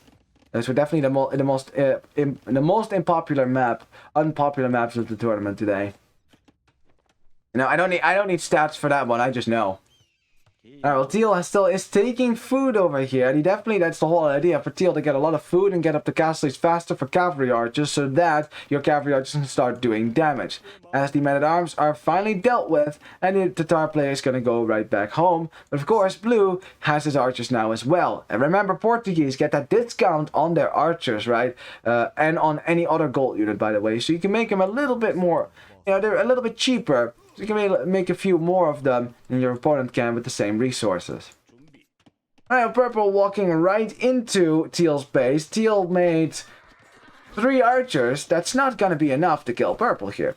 As purple, if he stays out of the TC fire, which he does, he can kill all of this easily. As teal, I think, is trying to wall this up, but not in time. As purple now sees this, but he's going to try to snipe the archers. There you go. Now the villagers are up for grabs. Teal's defenses are kind of failing here. He's trying to defend himself with skirmishes, but it's not going to be enough. It's just not going to be enough in time. As, I guess, cow defense. Have you ever heard of cow defense? I've never heard of cow defenses. Oh, teal hoping that purple may not find his village on the wood line. Unfortunately, has to realize that purple did in fact scout and find that wood line, in time, so he can two-shot these villagers. One more shot. Teal dodging the last shot, nicely done. But that's 4 villagers down. Nicely done by purple. Something that his team desperately needed. Cavalry clash in the middle of the map as the Berber player is losing the fight from the Khmer scouts. Yeah, Khmer player has the better economy, the better production, I'm sure, as well. Yeah, yellow will not be able to come to the aid of his embattled friend, who is kind of stuck in teal's base now, especially since teal got the wall up. So, there you go. Alrighty. Going on this side, yellow scouts though, still hunting for villagers in the middle. I think teal pulled most of his villagers out of the middle by now. Green's got some villagers though, but he's Khmer, so he can always hide in houses after all. As teal's trying to drop a market that somehow goes up in the middle of all this fighting, as he's trying to kill purple with skirmishers, but is dying to these scouts for yellow. And more villagers have gone down. Let's see how many. 7 villagers down for Manuel here. And look at that. Look at what happens if Escabi isn't there to completely destroy Landy, right? Look at that. They're actually playing really good in this site now. It's looking pretty good for XEVER. Even though it looked a little bit tricky at the start, look at all this army there now. More army on the field for XEVER-B, and teal has no army whatsoever. And 22 villagers trying to go to the wood, and he's getting absolutely slaughtered here. I mean, yellow's losing scouts, yes, but red's just gonna sit there. Good luck dropping another lumber camp when you have, well, he does have the wood to go to this side, I guess, but he's gonna have to do something. As teal's down to 21 villagers. He's about as dead as Landy was in the first game. On the other side, blue is defending against a scout rush on the Khmer villagers, which can also always hide in the houses, as teal and blue are both here now to defend teal's base. And red seeing that, and red and purple seeing that, are probably going to back up a little bit here. Blue especially has a lot of archers. Yep. Yellow kind of fighting a little rearguard action, sacrificing his scouts to buy some time for red and for purple to move out of here, back to their home base where they have the defender's advantage. Now it is 13 plus 10, 23 archers versus just 18. So if purple and red work together, they can actually kill the blue player. Blue also went for a team wall. I like that. That means all the aggression now has to either come through the left-hand side or outside of their bases, where you cannot wall because of all the ice, obviously. Otherwise, it would be shallows. Either way, you know. Although shallows would be worse, because then you could dock and demo the trade. Alrighty.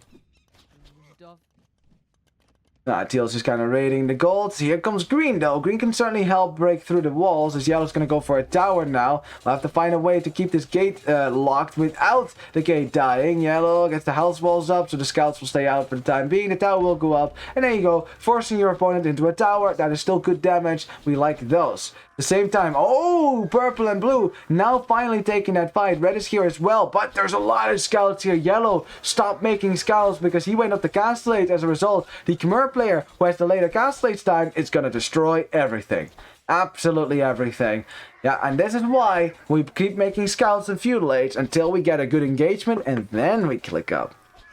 So yellow did kind of cause his teammates to lose all their army here. So that was kind of a mistake. Maybe from yellow. I think maybe he should have continued to produce there. Clean up blue's army, and then you go up to Castellate. Or green's army. But I mean, yellow is going to get there significantly before green, so it's not like all is lost or anything. But red and purple still have some army. It's just not as much as before. Alrighty. It's funny that purple actually has a nice little house here as well. Teal actually stonewalled part of his base, because Teal knows I am absolutely dead. I am not going to be able to contribute. It's going to have to be blue and green from here on out until Teal gets back into the game. Now, Teal probably can boom back into the game if he's given enough time. That's the question. How much time do you think you're going to get here? As red and purple also know that their target should be Teal. It's not like AAOE-A had mercy for XEVER when one of XEVER's teammates was in this position. No, they were ruthless. They went right back in and murdered even more. You know? Kick them when they're down. Well, Age of Empires, you do need all the advantage you can get, and especially XEVER-B, being 2-0 behind, probably should go for the dirty attack there on Teal, who is not going to be able to defend himself fully. Which is also why green is trying to stonewall, but that wall is not up yet, and because that wall is not up yet, not a lot of HP on that, but green does get both of the walls up in enough time there. Doesn't even lose the villager there. Good stuff. So his army is still outside now, can't break in. Alright. Right now, attacking the other side, of course, that's just a palisade wall, and the palisade wall will absolutely die to two archers in the Castellate. Some scouts there to try to raid, but that's not going to happen as red breaks right in. Red versus blue, let's go. 8 crossbows, 8 versus 9. The first shot was for blue, but I guess red's just going to back up now, knowing that blue will probably have more crossbows soon. Or not, he's just going to sneak by. Even though blue can see that, this is not a surprise to blue-red. You're walking right next to a mill. It's not like they can't see you there. Nice shot for red. Nice micro there for red. Didn't lose a crossbow. Now he does lose 1. It's still 9 versus 8. So red, despite being behind there for a second, actually got a pretty good engagement. Yellow and purple also managing to get in. Purple is about to get his upgrades, but he isn't quite there yet. So he can't really help in this fight between knights with +2 armor. He can try to kill crossbows for blue, though, if he can get close enough, that is. Still 20 seconds away from the crossbow upgrade. If purple can keep his army alive, then the position for XEVER will be really good here. Because, again, it will be 3v2 for this game until Teal can get his economy rolling again and can make some crossbows. Teal is at 32 villages again. He is slowly getting there. Slowly, right? It will take a while. I don't think he can open cavalry archers now. It's not going to happen. Remember also that red's crossbows immediately have thumb ring at the start of the Castellates. That also definitely helps him in the micro, which probably explains why red's micro was slightly better than blue's, and he got better kills there. Alright, well, purple is besieging Teal's town, but Teal has stonewalled for this very reason, because he knew that if he didn't do that, then purple would just waltz right in and absolutely destroy him. A Scorpion now for the Khmer player with extra range, actually outranges crossbows and Castellate, but they don't know what's in there. They may think it's a mangonel, which is even more dangerous to Scorpions. To Scorpions as well, but to crossbows, I mean, because of the area damage. As Purple now has the crossbow upgrade to sending in more and more military from the side. University has gone up for the Portuguese player who probably wants to get ballistics as soon as possible instead of dropping yet another TC. There is a nice TC here, a nice position, but the hill is for Purple, the hill is for Red, as Green is trying to take an engagement now against that hill. Unfortunately, he can't quite get his knights to engage, but nor can Yellow, who is stuck at a choke point, and pathing is as bad as it always has been, hasn't it? Aye. Scorpions are here. Yellow trying to snipe one. He got one of them, but he's not going to be able to get the second one. Not just yet. Be careful, though, because that Scorpion can accidentally rock Purple's crossbows, which are sitting in a very close proximity to one another. Alright, army-wise, 75 for XEVER-B, 53 for AAOE-A. It's certainly looking better for XEVER, but they're not out of the woods just yet. Scorpion for the Portuguese player go down as well, but Yellow did sacrifice some knights trying to do that. Red now coming in with reinforcements, some more crossbows from him. It's going to try to snipe the Scorpion. Hopefully before it shoots at him, which it does now. Purple will get it. Okay, there you go. Purple again losing a lot of crossbows there though. Yellow gets in front. It's a very awkward fight here as Green and Blue are trying to kill as many units as they can before taking a decisive engagement, which may decide it all. The problem is Yellow, Red and Purple are probably going to force a fight here very soon, especially now that Teal makes it to Castle Age, and they need to very soon as well. Green are trying to block off this point by killing the reinforcements that Purple was sending in. Yellow forced to chase now. As a result, his army is without any cavalry guard. Green with fewer knights as well. It's 12 versus 22, but it is 55 villagers versus 60 for Yellow, as Yellow is massacring the penguins. Darn you, Yellow! How dare you? We'll look at it later. Oh, Knights catching Knights as Green loses a lot of numbers here. Only 8 Knights on the field for him now. If the Knights for Yellow return to the front now, there will be nothing to stop them from killing Blue. As Yellow, yeah, he was killing penguins, but he got killed himself. Good. On the other side, the stone walls were not up on this side of the wall, and Purple sends in some crossbows just to deal with this. Ooh. Also forcing Teal to deal with that again. I'm not sure where Teal's army is right now, actually. It's somewhere. And then the TC. No, it's still the archer range. No. We'll check in a second. First, Red losing another crossbows here to Green, whereas Blue is managing to keep his crossbow numbers alive. That Scorpion doing numbers as well. The army count is dead even again. XEVER, can they hold on? Can they keep their grip on? Where's Teal's army? Teal's army is right here, hitting Yellow in the back. No wonder Yellow was distracted by this. He had to send knights back to the other side. And even when he's down, Manuel still has teeth. And is still ready to bite in whatever is presented to him.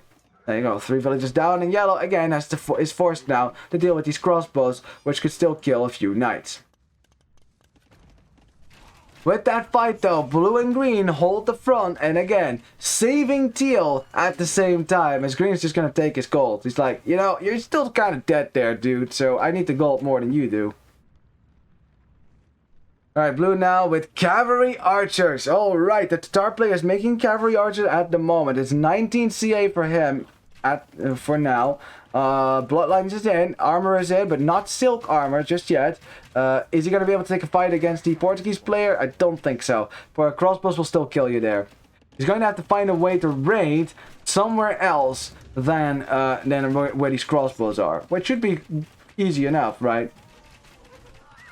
That's Red. Oh, Red! Oh, losing so many cavalry archers to the crossbows as they try to walk out. I mean, honestly, at that point, just try to kill as many vills on the berries and just be done with it, you know? And if you're going to trade your cavalry archers, trade them for something worth it, right? Instead of just losing them right next to the blacksmith. Man, they went down fast. Purple now is done with attacking through the middle. Instead, he's going to attack through the side. Teal is there to defend with his own crossbows, and Teal is back in this game, sort of. I mean, at least he's making crossbows again. He's still in one town center, but if he can somehow manage to get to the gold at some point, which, Purple, I hope you're ready to do this. No, don't kill the penguins. I can't watch. I don't want to watch. Purple was paying attention. If he wasn't paying attention, he was about to get killed by penguins. It would be funny, but... Nope. Oh, some knights from yellow finding their way into teal's base, killing a bunch of villagers on the gold. As green's gonna try to re-wall this now with another stone gate. Good stuff. Purple crossbows are walking all the way around back to their base. Alright. And yeah, unfortunately, if you patrol your crossbows, you're also going to attack the penguins because they're seen as a hostile unit. Alright, well, yellow and red, now rebuilding a stronger army, are back in business to attack purple. As red is trying to dodge ballistic shots as much as he can until yellow can get his knights in position. But there's too many knights for green here. This game is super close. It's so important for XEVER to win this game. But are they going to be able to? Are they going to be able to? Because AAOE-A, yeah, even though there's still a lead for XEVER, especially in the villager count, they're just not letting, right? They're just not letting, XEVER get that much of an advantage here. As we have both players now fighting among the penguins, and purple is getting clobbered right now by a penguin. Yeah, let's go! You pecked him to death. You got him right there. There you are. That's they dared come to your land. They deserve this. I'm pro penguin. What can I say? No! Damn it. I've actually seen a fight where one of the players used his men-at-arms and villagers to try to take a fight against penguins, and he lost, that was the other Eastlight game, actually, that I casted this tournament. And though I of course don't want to root against any of these teams, I do have to root in favor of the penguins. I can't help myself. I like penguins, after all. We need a penguins emote. Or when we do some games in Antarctica. God, that map's awful. It's awful, awful, awful. Alright, well, red's not going to bother trying to murder the penguins on his side, so he's just going to take gold together with purple. And I guess there you go. Now, that's a lot of gold that you can take there. For red and yellow, it will be safe. For purple, not so much. So he's probably going to have to keep himself safe. And if his opponents ever raid that could be pretty bad. And green is checking the gold spots. That's a lot of knights. If they find your gold here, massacre will happen. The knights for yellow in the middle, and of course green's knights are not here. They're not in position to help now. They're going to try to break into purple's town, but purple did stonewall the sides, recognizing how dangerous it would be to leave yellow alone there. Green alone there. As yellow's still trying to find his way further and further down into their base. But now, probably has noticed, probably has gotten a call for help from purple as the knights appear outside of the walls in the north. And the knights have to be stopped, especially as that is an MTC. That's an MTC. No, that's the MTC. No, purple. Why? Why do you do this? Why do they always do this? Oh my god. How close that was. That MTC would have gone down. Green has no idea how close he got to denying that. Holy crap. Why do they always do that, those pro players? I swear to God. They pick your town center in the middle of the map, for God's sake. You're giving a win to your opponent. Man. Green, well, yeah, purple got super lucky there. Super lucky. I mean, yeah, one safe DC and one not so safe DC, and they picked the not so safe DC. Alright, well, here comes purple, here comes yellow to defend the gold from the cavalry archer raids, and of course from the knight raid. Now, luckily, the hunt player can afford some cavalry archers because, of course, it's cheaper for him. As on the other side, the Imperial Age is in for the Tatar player, who has yet to get silk armor. Right? Wait, or did he get silk armor? He doesn't have a castle, so that's impossible. Alright, purple and red both in the Imperial Age. Of course, crossbows will soon be arbalest, and that will be really dangerous for teal because he's just not going to be able to counter that. He's simply not going to be able to counter that. It's still essentially 3v2. And green and blue, they played like beasts to hold on, but they couldn't prevent XEVER-B from going to the next stage. But of course, blue is an Imperial Age himself, has arbalest, which means that the cavalry archer player on this side is going to have just as hard a time to fight this as the teal will have on the other side. Right, microing away now from the knights will be able to kill a lot of these knights, especially since these cavalry archers do have bracer. Will have chemistry soon as well, extra attack that they desperately need. Still no silk armor though. Blue's not on stone, so he's not going to get a castle anytime soon. That's something that you definitely want. The problem is all the stones are kind of... Wait, is there stone on this map? There's no stone on this map. I thought there was stone in the corners. I think in the older Virgo Cup version, there was actually stone in the corners, but I guess not in this version. So, yeah, Tatar is suddenly making kind of generic cavalry archers, huh? Because, yeah, they do more damage from a hill, but that's about it. You can't get silk armor anymore, so that is unfortunate. Alright, well, green, yeah, yellow making it to the Imperialists now. Green, not so much, and green's gonna struggle to compete with that. Green is in red space, red even walling in all these villages. Wow, they managed to cut through the wood line. That doesn't happen a whole lot, as both players here decided to leave this giant wood line alone. Forward castle now for blue, as he's going to put pressure on the Tatar base. And if there's one thing that Tatars hate, it's having to defend your own base like this. Static defense doesn't do well for Tatar players, because they don't get Arbalest. Blue's saying, let's go to this side. That's actually where Yellow's entire army is hanging out. 73 knights, well actually not all of them, but 73 knights in total. They're about to become Berber Cavalier.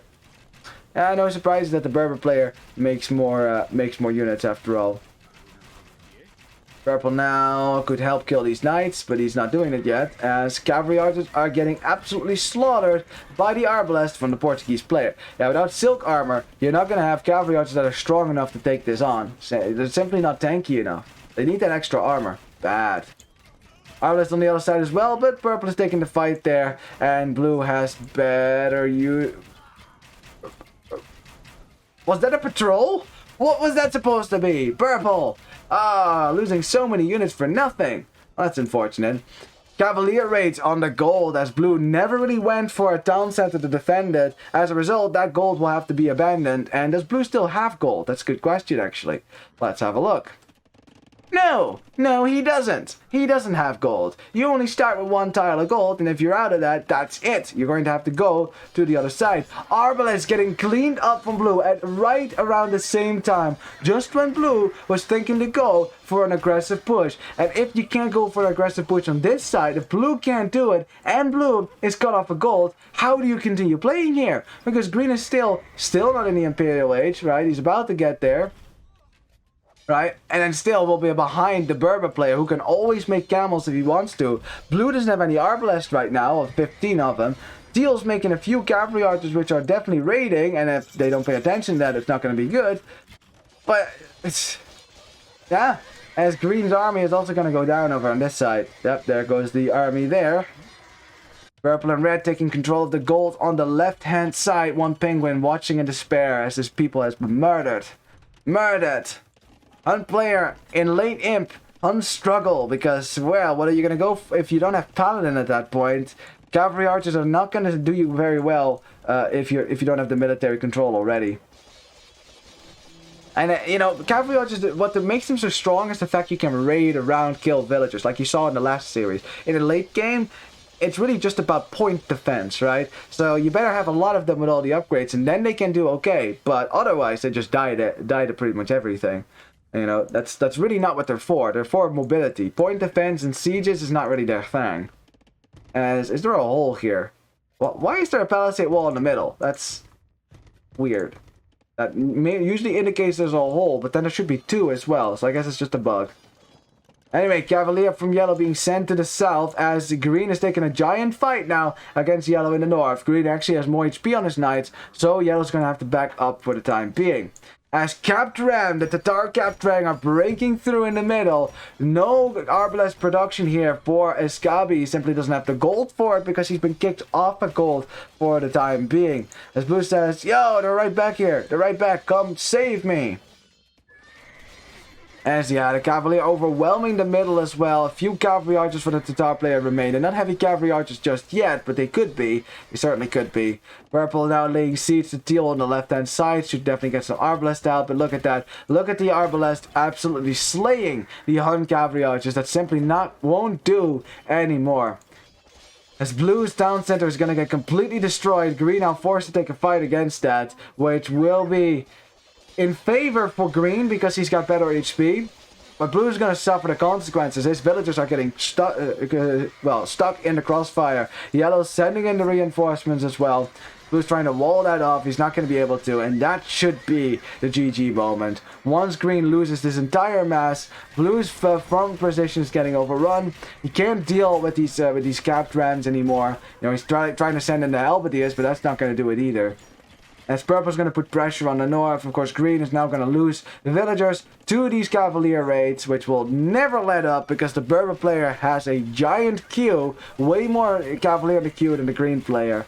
I think XEVER-B may have actually done it. It certainly looks that way, doesn't it? I mean, they're almost there, but it's gonna have to be really weird.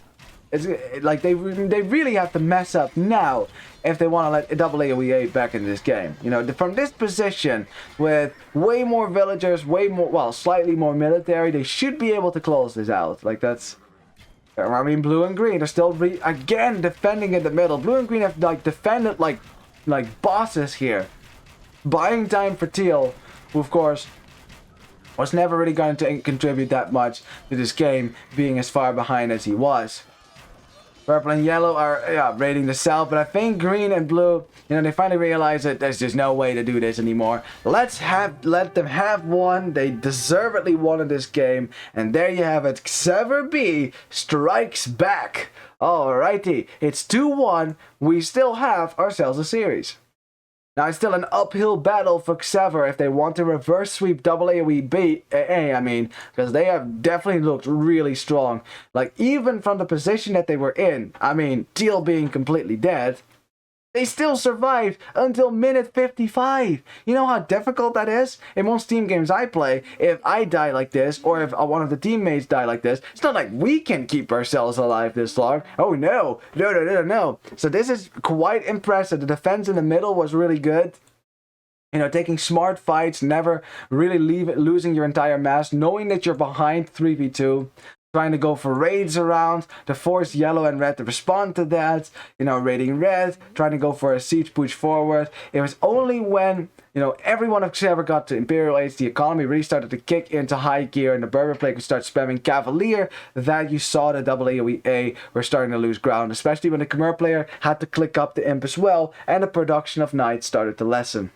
You know, of course, red kicked blue up a gold here, which was a big thing, because then gold was there was only very little gold accessible for AAOE-A. They did not control most of the gold here, so yeah, of course XEVER did.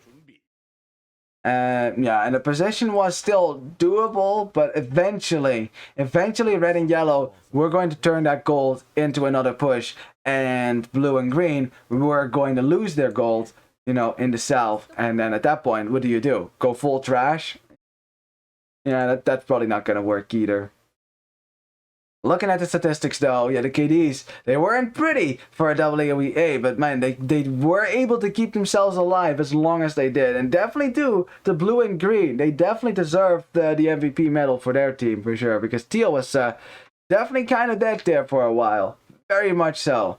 Of course, yeah, yellow, red, and purple did really well on their side, finally getting that victory that they were looking for. And it's an important one as well, because we will go to a 4th game now. And let's see if AAOE-A can clap back on their home map and close out the series, or if XEVER-B may even drag it on to a 5th game, and that would be the 3rd time today. My god. I thought I planned this well, but no, it just had to be all long sets today, doesn't it? Darn it. Alrighty. Landing with 864 APM. Nicely done. Alrighty.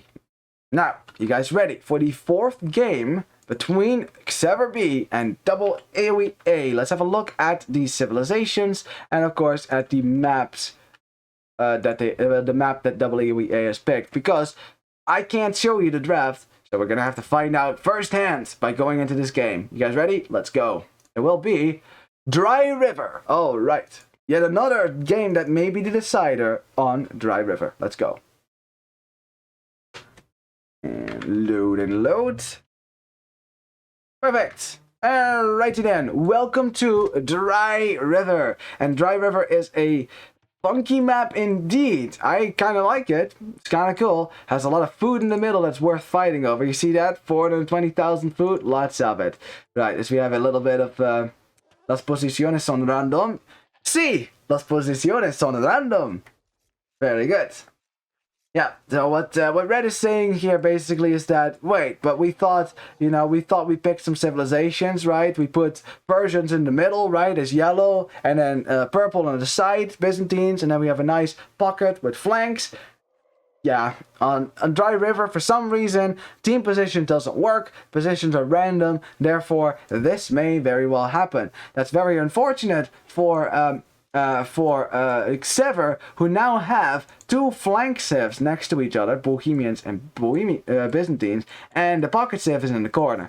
And that can definitely hurt you, especially when cavalry starts attacking on this side. It's really difficult for yellow to spring in and help. Let's first introduce our players. We're going to start with double AOE-A. We're still playing in the odd colors. Alright. In the blue, we have Red Lash playing as the Spanish. Good stuff. In the green, we've got the Scabi playing as the Magyars. I like that a lot. And then in the teal, we have Niavita playing as the Chinese. Looks like Manuel tapped out. Alright. In the yellow, we've got Cabo BV playing as the Persians. Good stuff. In the purple, we have Landi Candy playing as the Byzantines. And then in the red, we got Agus Kuruzu playing as the Bohemians. So yeah, like what I said, Bohemians and Byzantines right next to each other, whereas the pocket player is right there. Now, I actually think Dry River is more a cavalry map than like an archer map. Archers do fine, but they need a lot of cavalry support because it's very, you're very far away from your opponent, as you can see. So it takes a while to get your crossbows over there. That's why cavalry archers and knights do a lot better, since it's easier for them to get to the other side. Now, Spanish though. Conquistadors may be a good thing, although going straight into Conquistadors is too risky. So I think blue is just going to open scouts himself. Obviously, green is going to open scouts, these Magyars. I mean, do Magyars do anything else in scouts in team games? It's pretty much clear that that's what they're always going to be going for. It's the strongest opening. And Chinese will just open archers, and that is totally fine as well. Now, the nice thing about Dry River is that there's plenty of food in the middle of the map. I already showed you, but yeah, you know, all these ponds contain a lot of fish. What you want to do is mill in the middle of a group of ponds, not next to a pond like you normally would, unless it's a really big one like this one. But you want to mill in the middle of a group of ponds, and then just kind of wall the choke points, right? A little bit out if you can. And then the villagers will be taking the fish on the inside of the ponds, and they will be completely safe, right? Completely safe from the enemy. As, oh, what is AAOE? He's trying to go to the middle, and yellow finds himself a vill kill and sniped that. Very nicely done, taking a little bit of revenge on Scabi, who has really been the bane of AAOE today.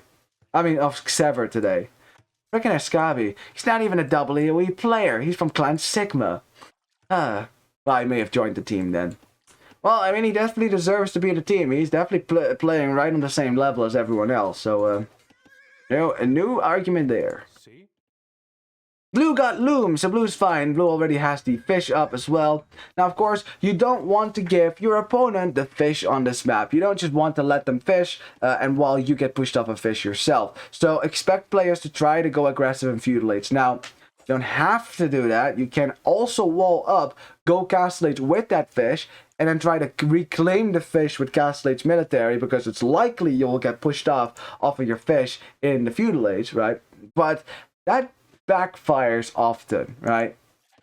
Backfires often. I think it's just always better to never give up your fish if you can spare it, right? If you can spare it.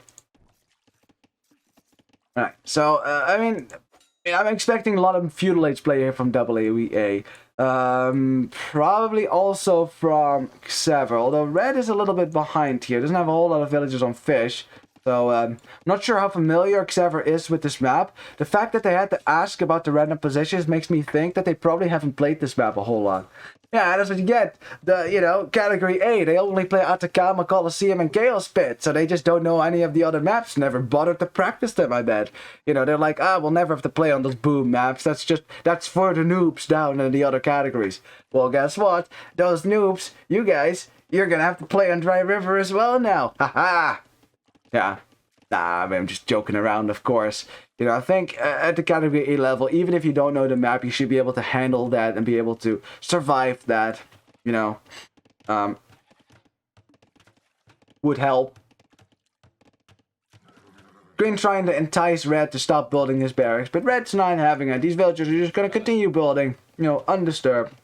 I don't like this mill. I don't like that. Because that pond's going to run out real quick. Remember, you're going to have to run around the pond now to take the fish. And I know in a normal game, say on like Alpine Lakes, this is exactly what you would do to take the fish.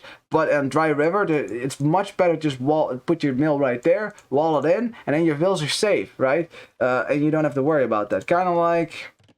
Well, at least Purple has a really big pond, so I don't mind this so much. And Purple did actually wall in his villages a little bit, so I like that. And Yellow could wall in the villas, but he's not going to do that, is he?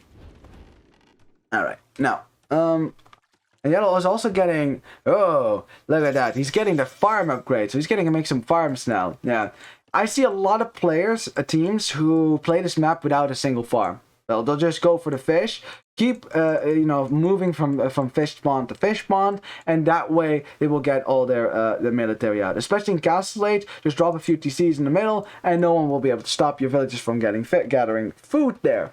And trust me, you really can get away with it, even if you spam knights. There's just that much food on this map. Alright, well, green scout now finally goes down as this red scout. That was a Magyar scout as well, a very dangerous scout, but there will be more where that came from. Yeah, I mean, green's mill could have been in the middle as well. I mean, that's kind of big. Maybe, like, right there would have been good with all these pawns. Or even in the middle like this and then wall this entire thing in. Kind of like what blue is doing. Let me take a sip of water here.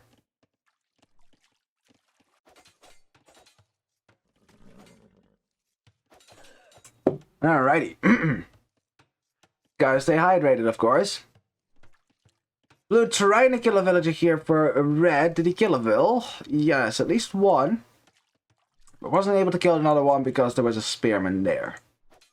Scouts from purple, meanwhile, making it to the other side. Purple has also decided to go for scouts then. Okay, double scouts. The only difficulty with that is no bloodlines for Byzantine. So, your scout rush does kind of lose in strength later on. That does not bode well though. More stables, so I guess Landi wants to make more cavalry, but again, you're gonna be able to get Spanish and Magyars, which have better cavalry than Byzantines. And then you're gonna have to make camels without bloodlines. I'm not sure if you're gonna like that. As Blue sacrifices a scout to kill a spearman and now kills the villager that was trying to build this stable. Has to go up. It has to go up. The king decreed that the stable go up, so more villagers were sent to reinforce the building project. Alrighty then. Alright, green letting blue know, or blue letting him know, that our red has some archers here and marching forward with some spearmen. Alright, remember these spearmen, they do extra bonus damage versus cavalry. Bohemian spearmen tend to do that, don't they? Purple is kind of sitting out here looking for something to kill. Sees Teal's archers, but there's 6 of them with some good micro, which I'm sure that Teal has. He should be able to kill this army if Purple's not going to get out of here. But Purple can reinforce with some scouts from the other side of the map, and with 6 scouts, he may be able to do it. Yellow running into Teal's base, but it's not looking like he's going to get too much value. Green still making scouts now from multiple stables. Now purple. Now this may be one of the maps where you can actually afford it because of all the fish. That's a lot of food. You can actually afford double scout production at some point. I mean, still, look at the stable most of the time. Well, actually, no. That's good. That's good. What about this stable? A little bit worse. So he's still not getting that full production from 2 stables. As, wow, the Bohemian Spearman did some work there. Look at that. 2 Spearmen, 5 dead scouts. Wow. Alright then.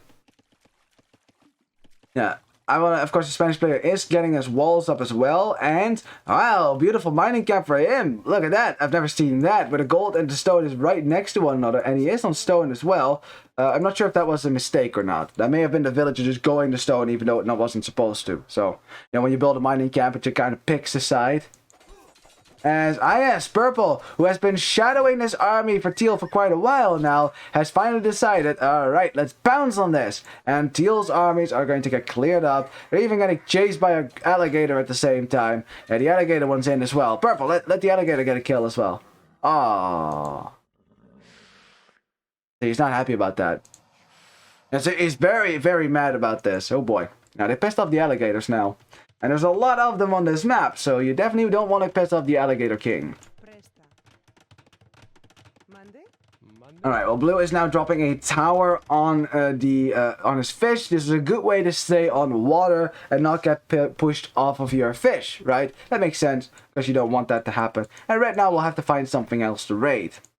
Scouts still running around, but I wonder if the Spanish player is going to go. I mean, that's 3 villagers on stone now. That may be more intentional.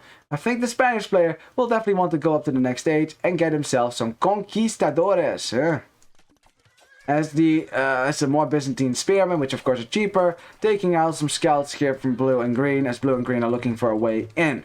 Alright, we have armor coming in now for the Byzantine player, who made 12 scouts, a lot of them, and they are in green's base trying to find some damage. But again, everyone is defending with spearmen. Wow.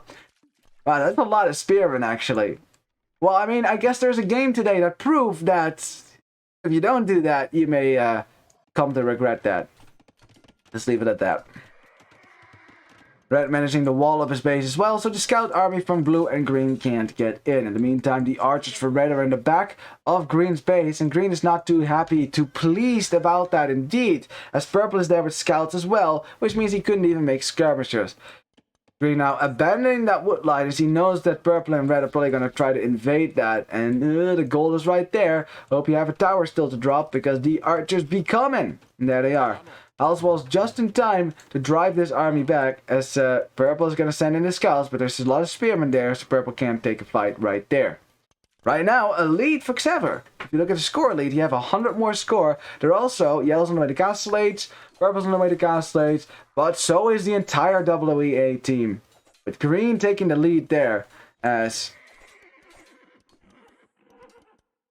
Were they on stand ground? They must have been on stand ground. Those scouts weren't doing anything. What the hell? Oh, I think purple patrolled them in, right? Thinking, oh, they will kill everything. And then the scouts didn't kill anything because they were on stand ground. Very awkward. Well, we got 2 armies here, both with lots of spearmen there as they take a fight. The spearmen for red, of course, are awkwardly on the front. And unfortunately, if you group them together with your archers, they're not going to go for a fight. So the scouts actually did got some value there. As teal is close behind and get some kills on red's archers, as red is trying to get some snipes. It's 9 archers versus 12, so teal should be able to win this fight if his micro is a little bit better, which we will see. Not a whole lot else happening at the moment. What's that? Some scouts? No, we're looking at the archer battle. As reds, No, red's maneuvering there did not work out. He's sending in a spearman out to distract teal, but teal's not having it. He's still chasing his archer army down. As a result, those 2 archers will get killed as well. Alrighty, well, that was the little bit of a push for XEVER, which, well, they needed that, I guess. Push out a little bit, but... Problem is, there was a lot of archers that I know that red would have liked to keep alive here, being the Bohemian player. You want to be able to get crossbows, obviously. Red also has not clicked up yet, so red is going to get there. But this is again a sign that Bohemians are just kind of slow, aren't they? Also, there's not a lot of villages on fish. Like, red really doesn't want to commit any more villas to the middle, instead opting to go for farms, which also tends to slow you down on a map with this much food, right? Especially if your opponent are heavily on fish. Or at least were heavily on fish. Maybe not so much anymore. As AAOE-A is slowly getting that team wall up. Teal managed to do it. There you go, with houses instead of palisade walls. That's good. Lightcav now raiding in the back of yellow's base, which those villagers are idle because they got attacked. So if your villagers get attacked and you hide them in the TC, if you then send them back to work, they actually forgot what they were doing because of the attack. That's how traumatized they were. So yeah, that's fairly annoying, but purple should probably pay attention to this. Purple. Oh, purple getting wrecked by the Magyar Lightcav. Oh, Magyar Lightcav is just as dangerous, if not more dangerous, than Magyar Scout, as they have more attack, obviously, and more HP. Yeah, they can kill villagers much easier, as purple is losing a bunch of villagers, and I'm not sure if that was necessary, because he could have just ran away with the vills, walled them in, something, but I guess purple did not see it. He didn't see it. Meantime, red, close to denying a castle, but he doesn't see it either, so he's not going to do that. They were now fighting, but what these spearmen be tripping, man. Jeez. I guess you could say it like that, because these spearmen, that pathing. Sometimes they do that, and I just don't know why. I just don't understand it. You have to manually make them go somewhere, as purple Never got his elephant. Alright then. Maybe he thought he only had one. Knight's taking a fight now, but the crocodile, yeah, the crocodile is still mad at XEVER for not giving that kill earlier. So this crocodile is chasing yellow. Yeah, I told you, can't mess with the crocodiles. Alright, Teal's army is going to get cleaned up. Nicely done by Red, as Red is going to try to find another way into this enemy base. Crossbows running into Yellow's base, killing 8 villagers. Nicely done, but the Persian player is here with some knights. Which will easily clean up these crossbows, obviously, since the crossbows take extra damage from Persian knights. Nicely done. Purple, in the meantime, finds his way into Teal's base, and yeah, Teal, oh boy. Teal's not going to be able to, going to have to defend himself. Has a few crossbows. They're not here, though. I'm not sure where they are. There they are. Okay. Spanish player got the castle up, and the Spanish player is going to get some conquistadors out. Oh, right. That is one of the most powerful units that is available in early castle age. As the Magyar player switches into cavalry archers. Ooh. That's really interesting, honestly. Because Teal's still making archers, so now you have only ranged units. Does that not invite skirm play? Because if I see cavalry archers and conquistadors, and then also archers from Teal, then you just need skirmishers, right? I mean, am I just crazy at that? But you could just counter all of this with skirms then. You have one player go full skirm, defend against the cavalry archers on all points, and then you just have some knights run in and destroy someone else's base. I don't know, well, I guess we'll see how it works out for double AOE-A. This is what they prepared, apparently, so let's see how it works. I mean, I like the Conquistador play. You know, Blue has to fish for it as well, so that's a lot of extra food now that Blue is taking. As you can see, they're heavily on fish. Whereas Purple, not that many villagers on fish. He's still working with this. Red is going to try to go to fish now. I like that. Yellow is expanding. Now that's right there. That's a fishing operation. Dropping towers everywhere to deal with those ranged units. I like this. Now this, look at this. This is like industrial level of fishing. My God. I like that. You know, XEVER, they may have not been so familiar with the map, but they are definitely adapting to it. They find all that food, they're going to take it. Good. I like that. As Light Cav are still raiding underneath the TCs here.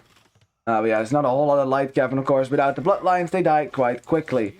Light Cav even killing a few villagers or not. Light Cav are on stand ground, so they don't attack. That was Purple's problem earlier, actually, and it actually comes back to haunt them now, as the Light Cav wasn't attacking the vills anymore.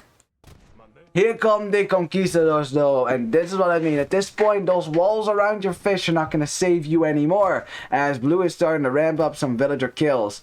And this is exactly what Conquistadors are meant to be doing. Run around, make your opponent's life a living hell. I like doing a dramatic voice, it's funny to me.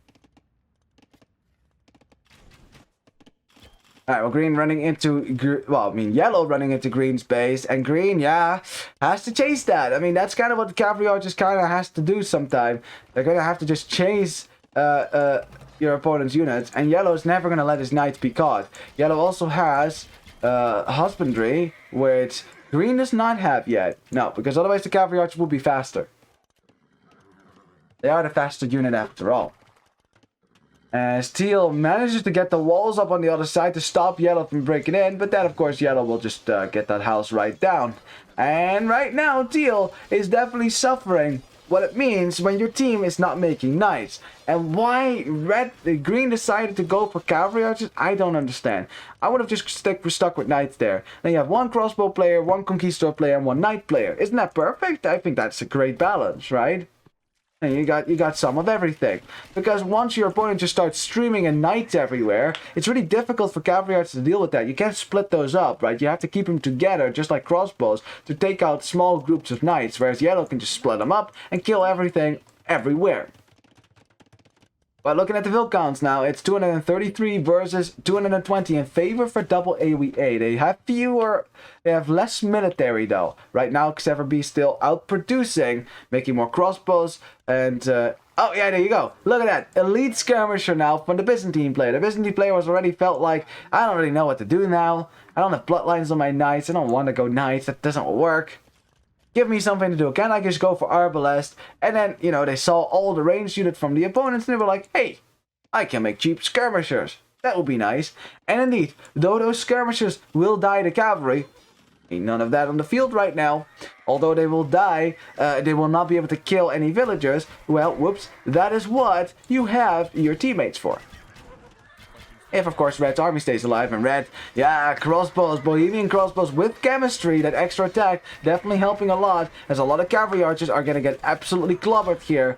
Same thing could happen to the Portuguese, you know, the Conquistador, which has decent HP, decent armor, of course, more armor than cavalry archers, that is, but they're still dying to Red, who has ballistics as well as Red. Dodging a shot. Looks like the players had a bit of lag there, because that's not on my end, actually.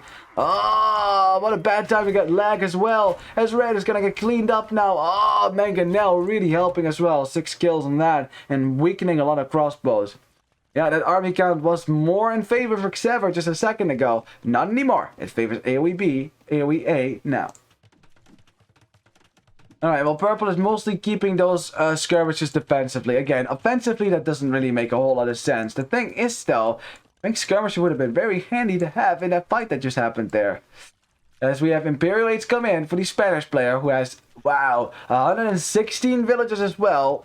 Closest player on the other side is Yellow with 104, who has also clicked up the Imp.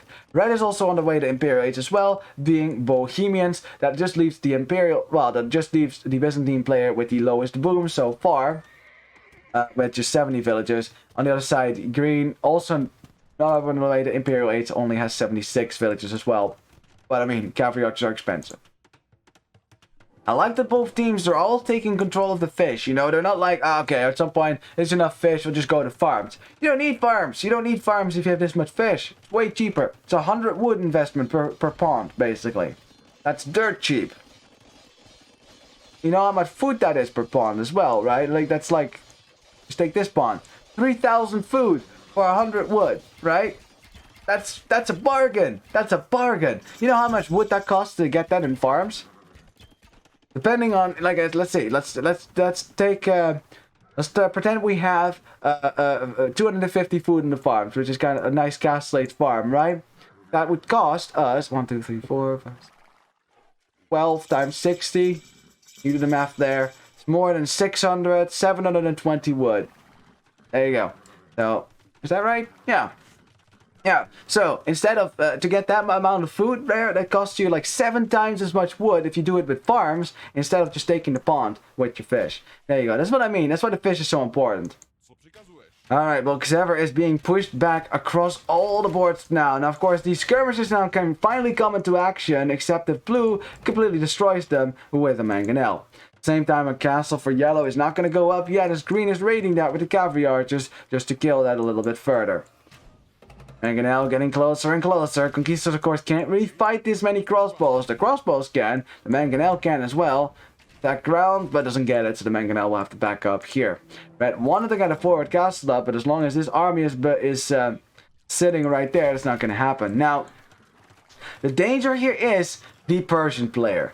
Because that many cavalier can easily can easily run into your town and completely destroy your economy, regardless of how many cavalry archers you have.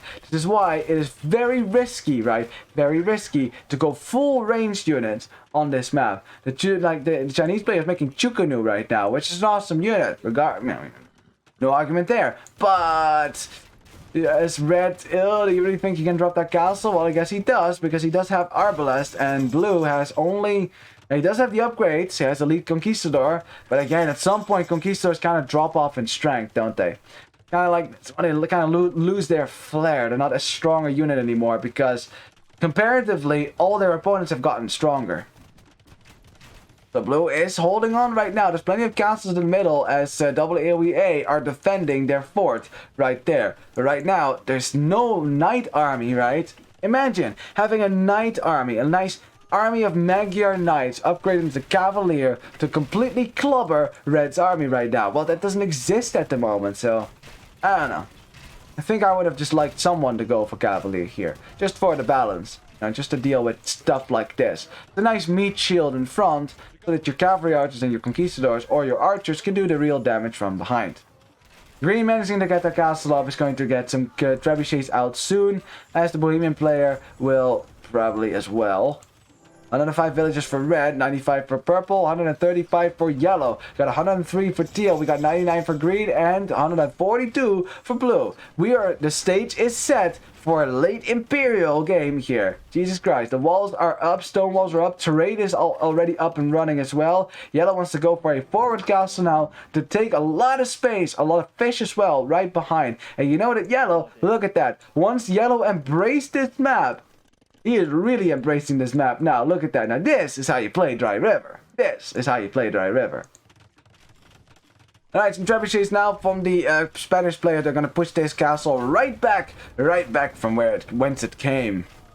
Bomber cannon for the Bohemian player, as Paladin is coming in now for yellow.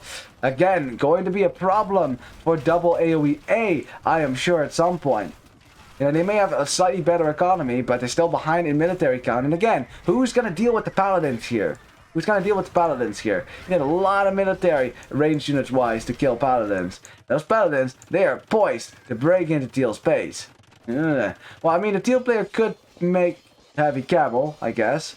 And Chinese do get that. They get all the upgrades that you need as well, so that's pretty good, but... yeah, I guess at this point you're going to have to, but is it not too late for Teal to switch into heavy cavalry? Alright, well, the pretty Bohemian castle did go down, but I'm not seeing a lot of conquistadors anymore. Maybe the Spanish player will make Paladin then. That would be fine. I mean, as long as someone makes something melee, you know, you're going to have something against those Paladins, which again, are very close to breaking in. You're not going to be able to keep those out for long. Houses be damned, they will go down, and then who's going to kill the who's going to kill the Paladins when they come for you? Oh boy. Wait, what's going on the other side? What? Oh! Hold on just a second. Blue breaking through the walls somewhere in Red's base, spread out his conquistadors, and is completely massacring Red's economy. And Red hasn't reacted to this yet. Wow, what a play from Blue. Red didn't notice it. Oh, I guess he did notice it now, but he can't stop it. Oh, yeah, that's the downside of having your army on the front attacking, you know. You assume you're safe at home, but I guess they never stonewalled, so the conquistadors found a way in and just started killing everything. Red down to 73 villagers. Ay. And yeah, Blue just got 96 eco kills. He's going to do the same thing now to purple and yellow. Yeah, the team walls are down, and when that happens, oh boy. So even when Paladin are broken into Teal's base and are completely massacring his economy, even going for the trade as well, it's actually evened out by what Blue just did. Wow. Alright then. And Blue, nice. Blue is getting Paladin. Decided, okay, Conquistadors again. They're just not going to do it anymore in the late game. Not when your Byzantine opponent is making skirmishers. It's just not going to work anymore. We need a power unit. We need something better than Conquistadors here. And indeed, Spanish, they do get generic Paladin, which will be just as strong as Persian Paladins, except against archers, obviously. But versus the Persian Paladins, they will be able to hold on one-on-one. And again, we need those right now because the Paladins are already in our trade, which no one's going to be happy about. And Yellow did disperse his Paladins, but again, there's more Paladins where that came from. Plenty of food indeed, as Green's trying to hold on the sides while the markets are getting destroyed. Now, these are heavy cavalry archers, Magyar heavy cavalry archers with recurve bow. That's the Imperial H unique attack that gives them extra attack and range. So with... wow, 12 attack on these. They punch just as hard as a knight, and look how fast these Paladins die. Holy crap. Oh my god. Almost an 8-hour stream. Hell yeah. Hell yeah. Haha. Well, we're almost there. But you get when everyone plays awesomely, you know. When everyone plays like a beast, these games just never end, do they? Alright, now that Blue is finally switching to Paladin, I think it will get a little bit better for double AoE-A, because at least they will now have a unit to deal with these freaking Paladins from the Persian player. Although, honestly, at this point, now Green can deal with it as well, having heavy cavalry archer with 12 attack, which, now versus a Paladin with 7 pierce armor, 5 damage per shot. Paladin has, how much HP? 180, right? So 5 damage, so that takes you... damn it, I have to do math now. 36 shots to kill a Paladin. So you need 40 cavalry archers, essentially. That's pretty good. Alright, Conquistadors are still raiding around. Wow, look at the eco kills for Blue. He killed 119 villagers. And that right there really set XEVER back. I mean, they're still actually right there with the Virgos. They've done a great job rebooming. Of course, double AAOE-A haven't had to invest in too many villagers at the moment. And it's Yellow's going to try to break through again. Yellow again has a nice position, but that castle is under siege. There's not much that he can do about it. So the Chinese player is getting out some halberdiers to avoid a repeat of what happened just 10 minutes ago. Of course, because now Green and Blue had to defend the back of their base, they weren't able to hold the front. And as you can see, castles are currently dying. Elite Skirmisher, though. At some point, the Byzantine player is going to have to make something else here. My guess would, my advice would be just to make your own Arbalest, or either full trash to make, to counter the cavalry as well, which will be coming out soon. Or how about your own Paladin? Byzantines do get Paladin. They lack bloodlines, but it's still Paladin, right? Paladin is Paladin. It's pretty good. Oh, look at the bomber cannons. Look at the bomber cannons doing damage to the cavalry archers. They're packed in as well. Blue noticed it before Green did. And Blue said, okay, hold on a second. I'll take care of this. Bomber cannons down. The paladins are here. A giant brawl is about to erupt in the middle. With those paladins as a meat shield. Look at the difference that makes. As Red and Purple's army get completely clobbered. Red was making skirmishes as well. They probably expected more conquistadors. But there ain't no conquistadors here anymore. No, no, no. Yep, there you go. Blue and Green now pushing this back, and that's what I meant. That's why it was dangerous. If Blue just went for a power unit like this, they would have been able to get an advantage like this earlier. At the same time, Yellow is finally pushing back against the Persian aggression. And how are you doing, Zergwa? Or should I say Zerbwa? Because you have been, unceremoniously renamed. I can't help it. I have to follow the rules of the admins. It's only fair. Oh boy, oh boy, oh boy. The score is definitely in favor for double AAOE-A now. They have more trade as well. XEVER-B is thinking about trade at the moment, but as a result, they ran out of gold, didn't they? Yeah, not a whole lot of gold, except for the Byzantine player, who of course went for a lot of trash early on. As a result, they don't have a lot of strong units now against this giant ball of Magyar cavalry archers, which may be the best cavalry archers in the game. Like, it's a close call between Tatar, the tanky cavalry archers, and Magyar cavalry archers, which do a lot of damage. Yeah, 12 attack, 8 range on these. They can match Arbalest. Well, except Britain Arbalest, of course. Paladins managed to break through the walls on this side as well. Looks like a mill is about to go down, which means the walls will be broken, and Paladin can start to run in. Oh, XEVER-B, they were so close. They were so close. They were breaking into a double AAOE-A's base. They were besieging the middle fortress. Oh, but now, even with Paladins, they just simply can't take any fights anymore. They don't have the military count. It's 57 versus 159. Oh, the Paladins are running in. You didn't win the match either. Oh no, I'm sorry to hear that. Well, I mean, you and XEVER-B together, I guess, because I think this may be the GG moment, because Paladins are starting to raid your economy. Red is down to 67. Yeah, what do you do here? What do you do if the walls aren't up? You can't, boom back with some trade. Once the cavalry archers from the Magyar player start getting closer. Yeah, even your halberdiers are not going to save you now. As Green even finds a hole, and Green says, hey, I can raid here. That's what we did before. It's what we're going to do again. The Magyar horde is here. Get good or get flood, as they say. But we have an emote for after all. Oh, man, but yeah. Cavalry archers in your trade, that's GG. There's just no way. No way. They can't kill this. They just can't kill this. There's no way. All the trade that they had will go down. It wasn't a whole lot to begin with. Yellow was trying to get some trade up to start, to keep spamming paladins. But those paladins are just dying to everything. And there you have it. The GG is called. XEVER taps out. I like the GG well played there. I appreciate the sportsmanship. I really do. They got so close. They got so close, pushing back that indomitable AAOE-A team. But man, oh man, did double AoE manage to save themselves there. I mean, for sure, right? going for Conquistador, Cavalry Archer, and Crossbows was really risky. It was really risky because, I mean, again, they're all really strong options, but it leaves yourself open to the counter, skirmishers. And again, all those units find it difficult to push buildings and really run into your town. You have to keep them together, mostly, right? And Yellow embraced this map, man. Yellow embraced it. He saw the food, and look how much food Yellow took. Like, there's not a whole lot of food left on this side, actually. Mostly in the north. He embraced it, took all the food that he could. And Yellow, while Red and Purple were besieging Blue and Green in the middle, he got right into Teal's base, which was not walled yet. The Paladins got in, and you saw, for a moment there, it got dicey. But something had happened right around that time. I don't know how it happened, but for some reason, the Conquistadors were let in to Red space. I think they broke through this style of hole right there, and they spread out all across the economy for Red and all across Purple's economy. There's still Conquistadors raiding, and Blue hasn't been making conks in a really long time.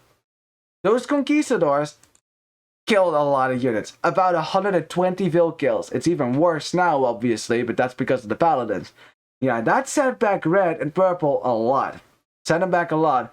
Right then, again, they were still trying to push the middle as Yellow had been kicked out of this side, but at that point, Blue suddenly came in with the Paladin. Purple was making just skirmishers, and the skirmishers got absolutely wrecked. Red's army got wrecked as well. Yellow didn't have enough Paladins to hold the tide. And to make matters worse, Magyars get awesome cavalry archers, the ones with that extra range and attack. Yeah, very strong. And of course we have Elite Magyars, which I bet didn't cost any gold either because of Corvinian army. That castellates unique tech. Yeah, once that fight happened and XEVER lost that, it was an immediate push, Immediately AAOE-A, they geared it up, they sent in the Paladins everywhere. They had some trade going at that point as well. So Blue could afford all of that, and Red lashed right through, all of their economy, and look at the Vil kills now. Ouch. And then, of course, having Green in your trade, and that's pretty much GG. There's no coming back from that. If the walls don't hold, there's just no way. You can't get gold up, you can't defend yourself, you lose your fish as well. It's bad on a map like this. But man, did I love to see a Dry River game to go this late. That doesn't always happen. A lot of times players kind of get overwhelmed in early Castle Age, which happens a lot, but not to these teams. They both of them held on, defended themselves, and as a result, we got an awesome game, an awesome conclusion to this series, because AAOE-A, they do move on to the finals. Oh boy, I'm looking forward to those on Saturday. Oh yes. KD, of course, at the end, not very good for Purple and Red. Obviously, they lost a lot of villagers, so don't let that KD fool you. I mean, the fights were a little bit more even before, but yeah. Of course, Yellow with his Paladin spam wasn't able to save his team there either. Economy-wise, yeah, look at the economy for Blue, man. Jesus Christ, Blue's such a boomer. He even had trade going on as well, so he started to have some trade for Paladins, which he was able to tech into immediately when he needed to. When I said, you need Paladin, he actually did it. And look what it did. Look what it did. And sometimes that Red Prince has some ideas that are pretty good. Sometimes, I mean, he knew that as well. Everyone knows that Conquistadors kind of start to drop off in late game. You need something else then, which is what Paladins are for. Now, of course, Yellow was not that far behind, but couldn't match the Paladin spam. He just simply couldn't. Villager count was pretty good for everyone, obviously. We all fully boomed. It's a late imp, mid-imp fight, obviously. If we look at the EPM, we have 54 for Landy. Very good. Nice lecture of the game. Why, thank you. Why, thank you. I do try to do my best on all those recaps of a game. Really try to analyze it and see what happened there, because that's important. Because we all learn from that. Obviously, they learn from it. We learn from it. Obviously, and like every game that I watch, I try to learn as much as I can. I think it always helps me just to go through the game like that. Just to see what happened. Alrighty. Well. that was the game. That was also the series. I'd like to say congratulations to Double AOE-A for getting their win. You know, it certainly got a little bit dicey for the last 2 games, but they managed to close it out for that 4th game. Of course, XEVER-B, they can be proud of themselves for getting this far in the tournament. They played like beasts, and they can hold their heads up high with pride because they did well. GG.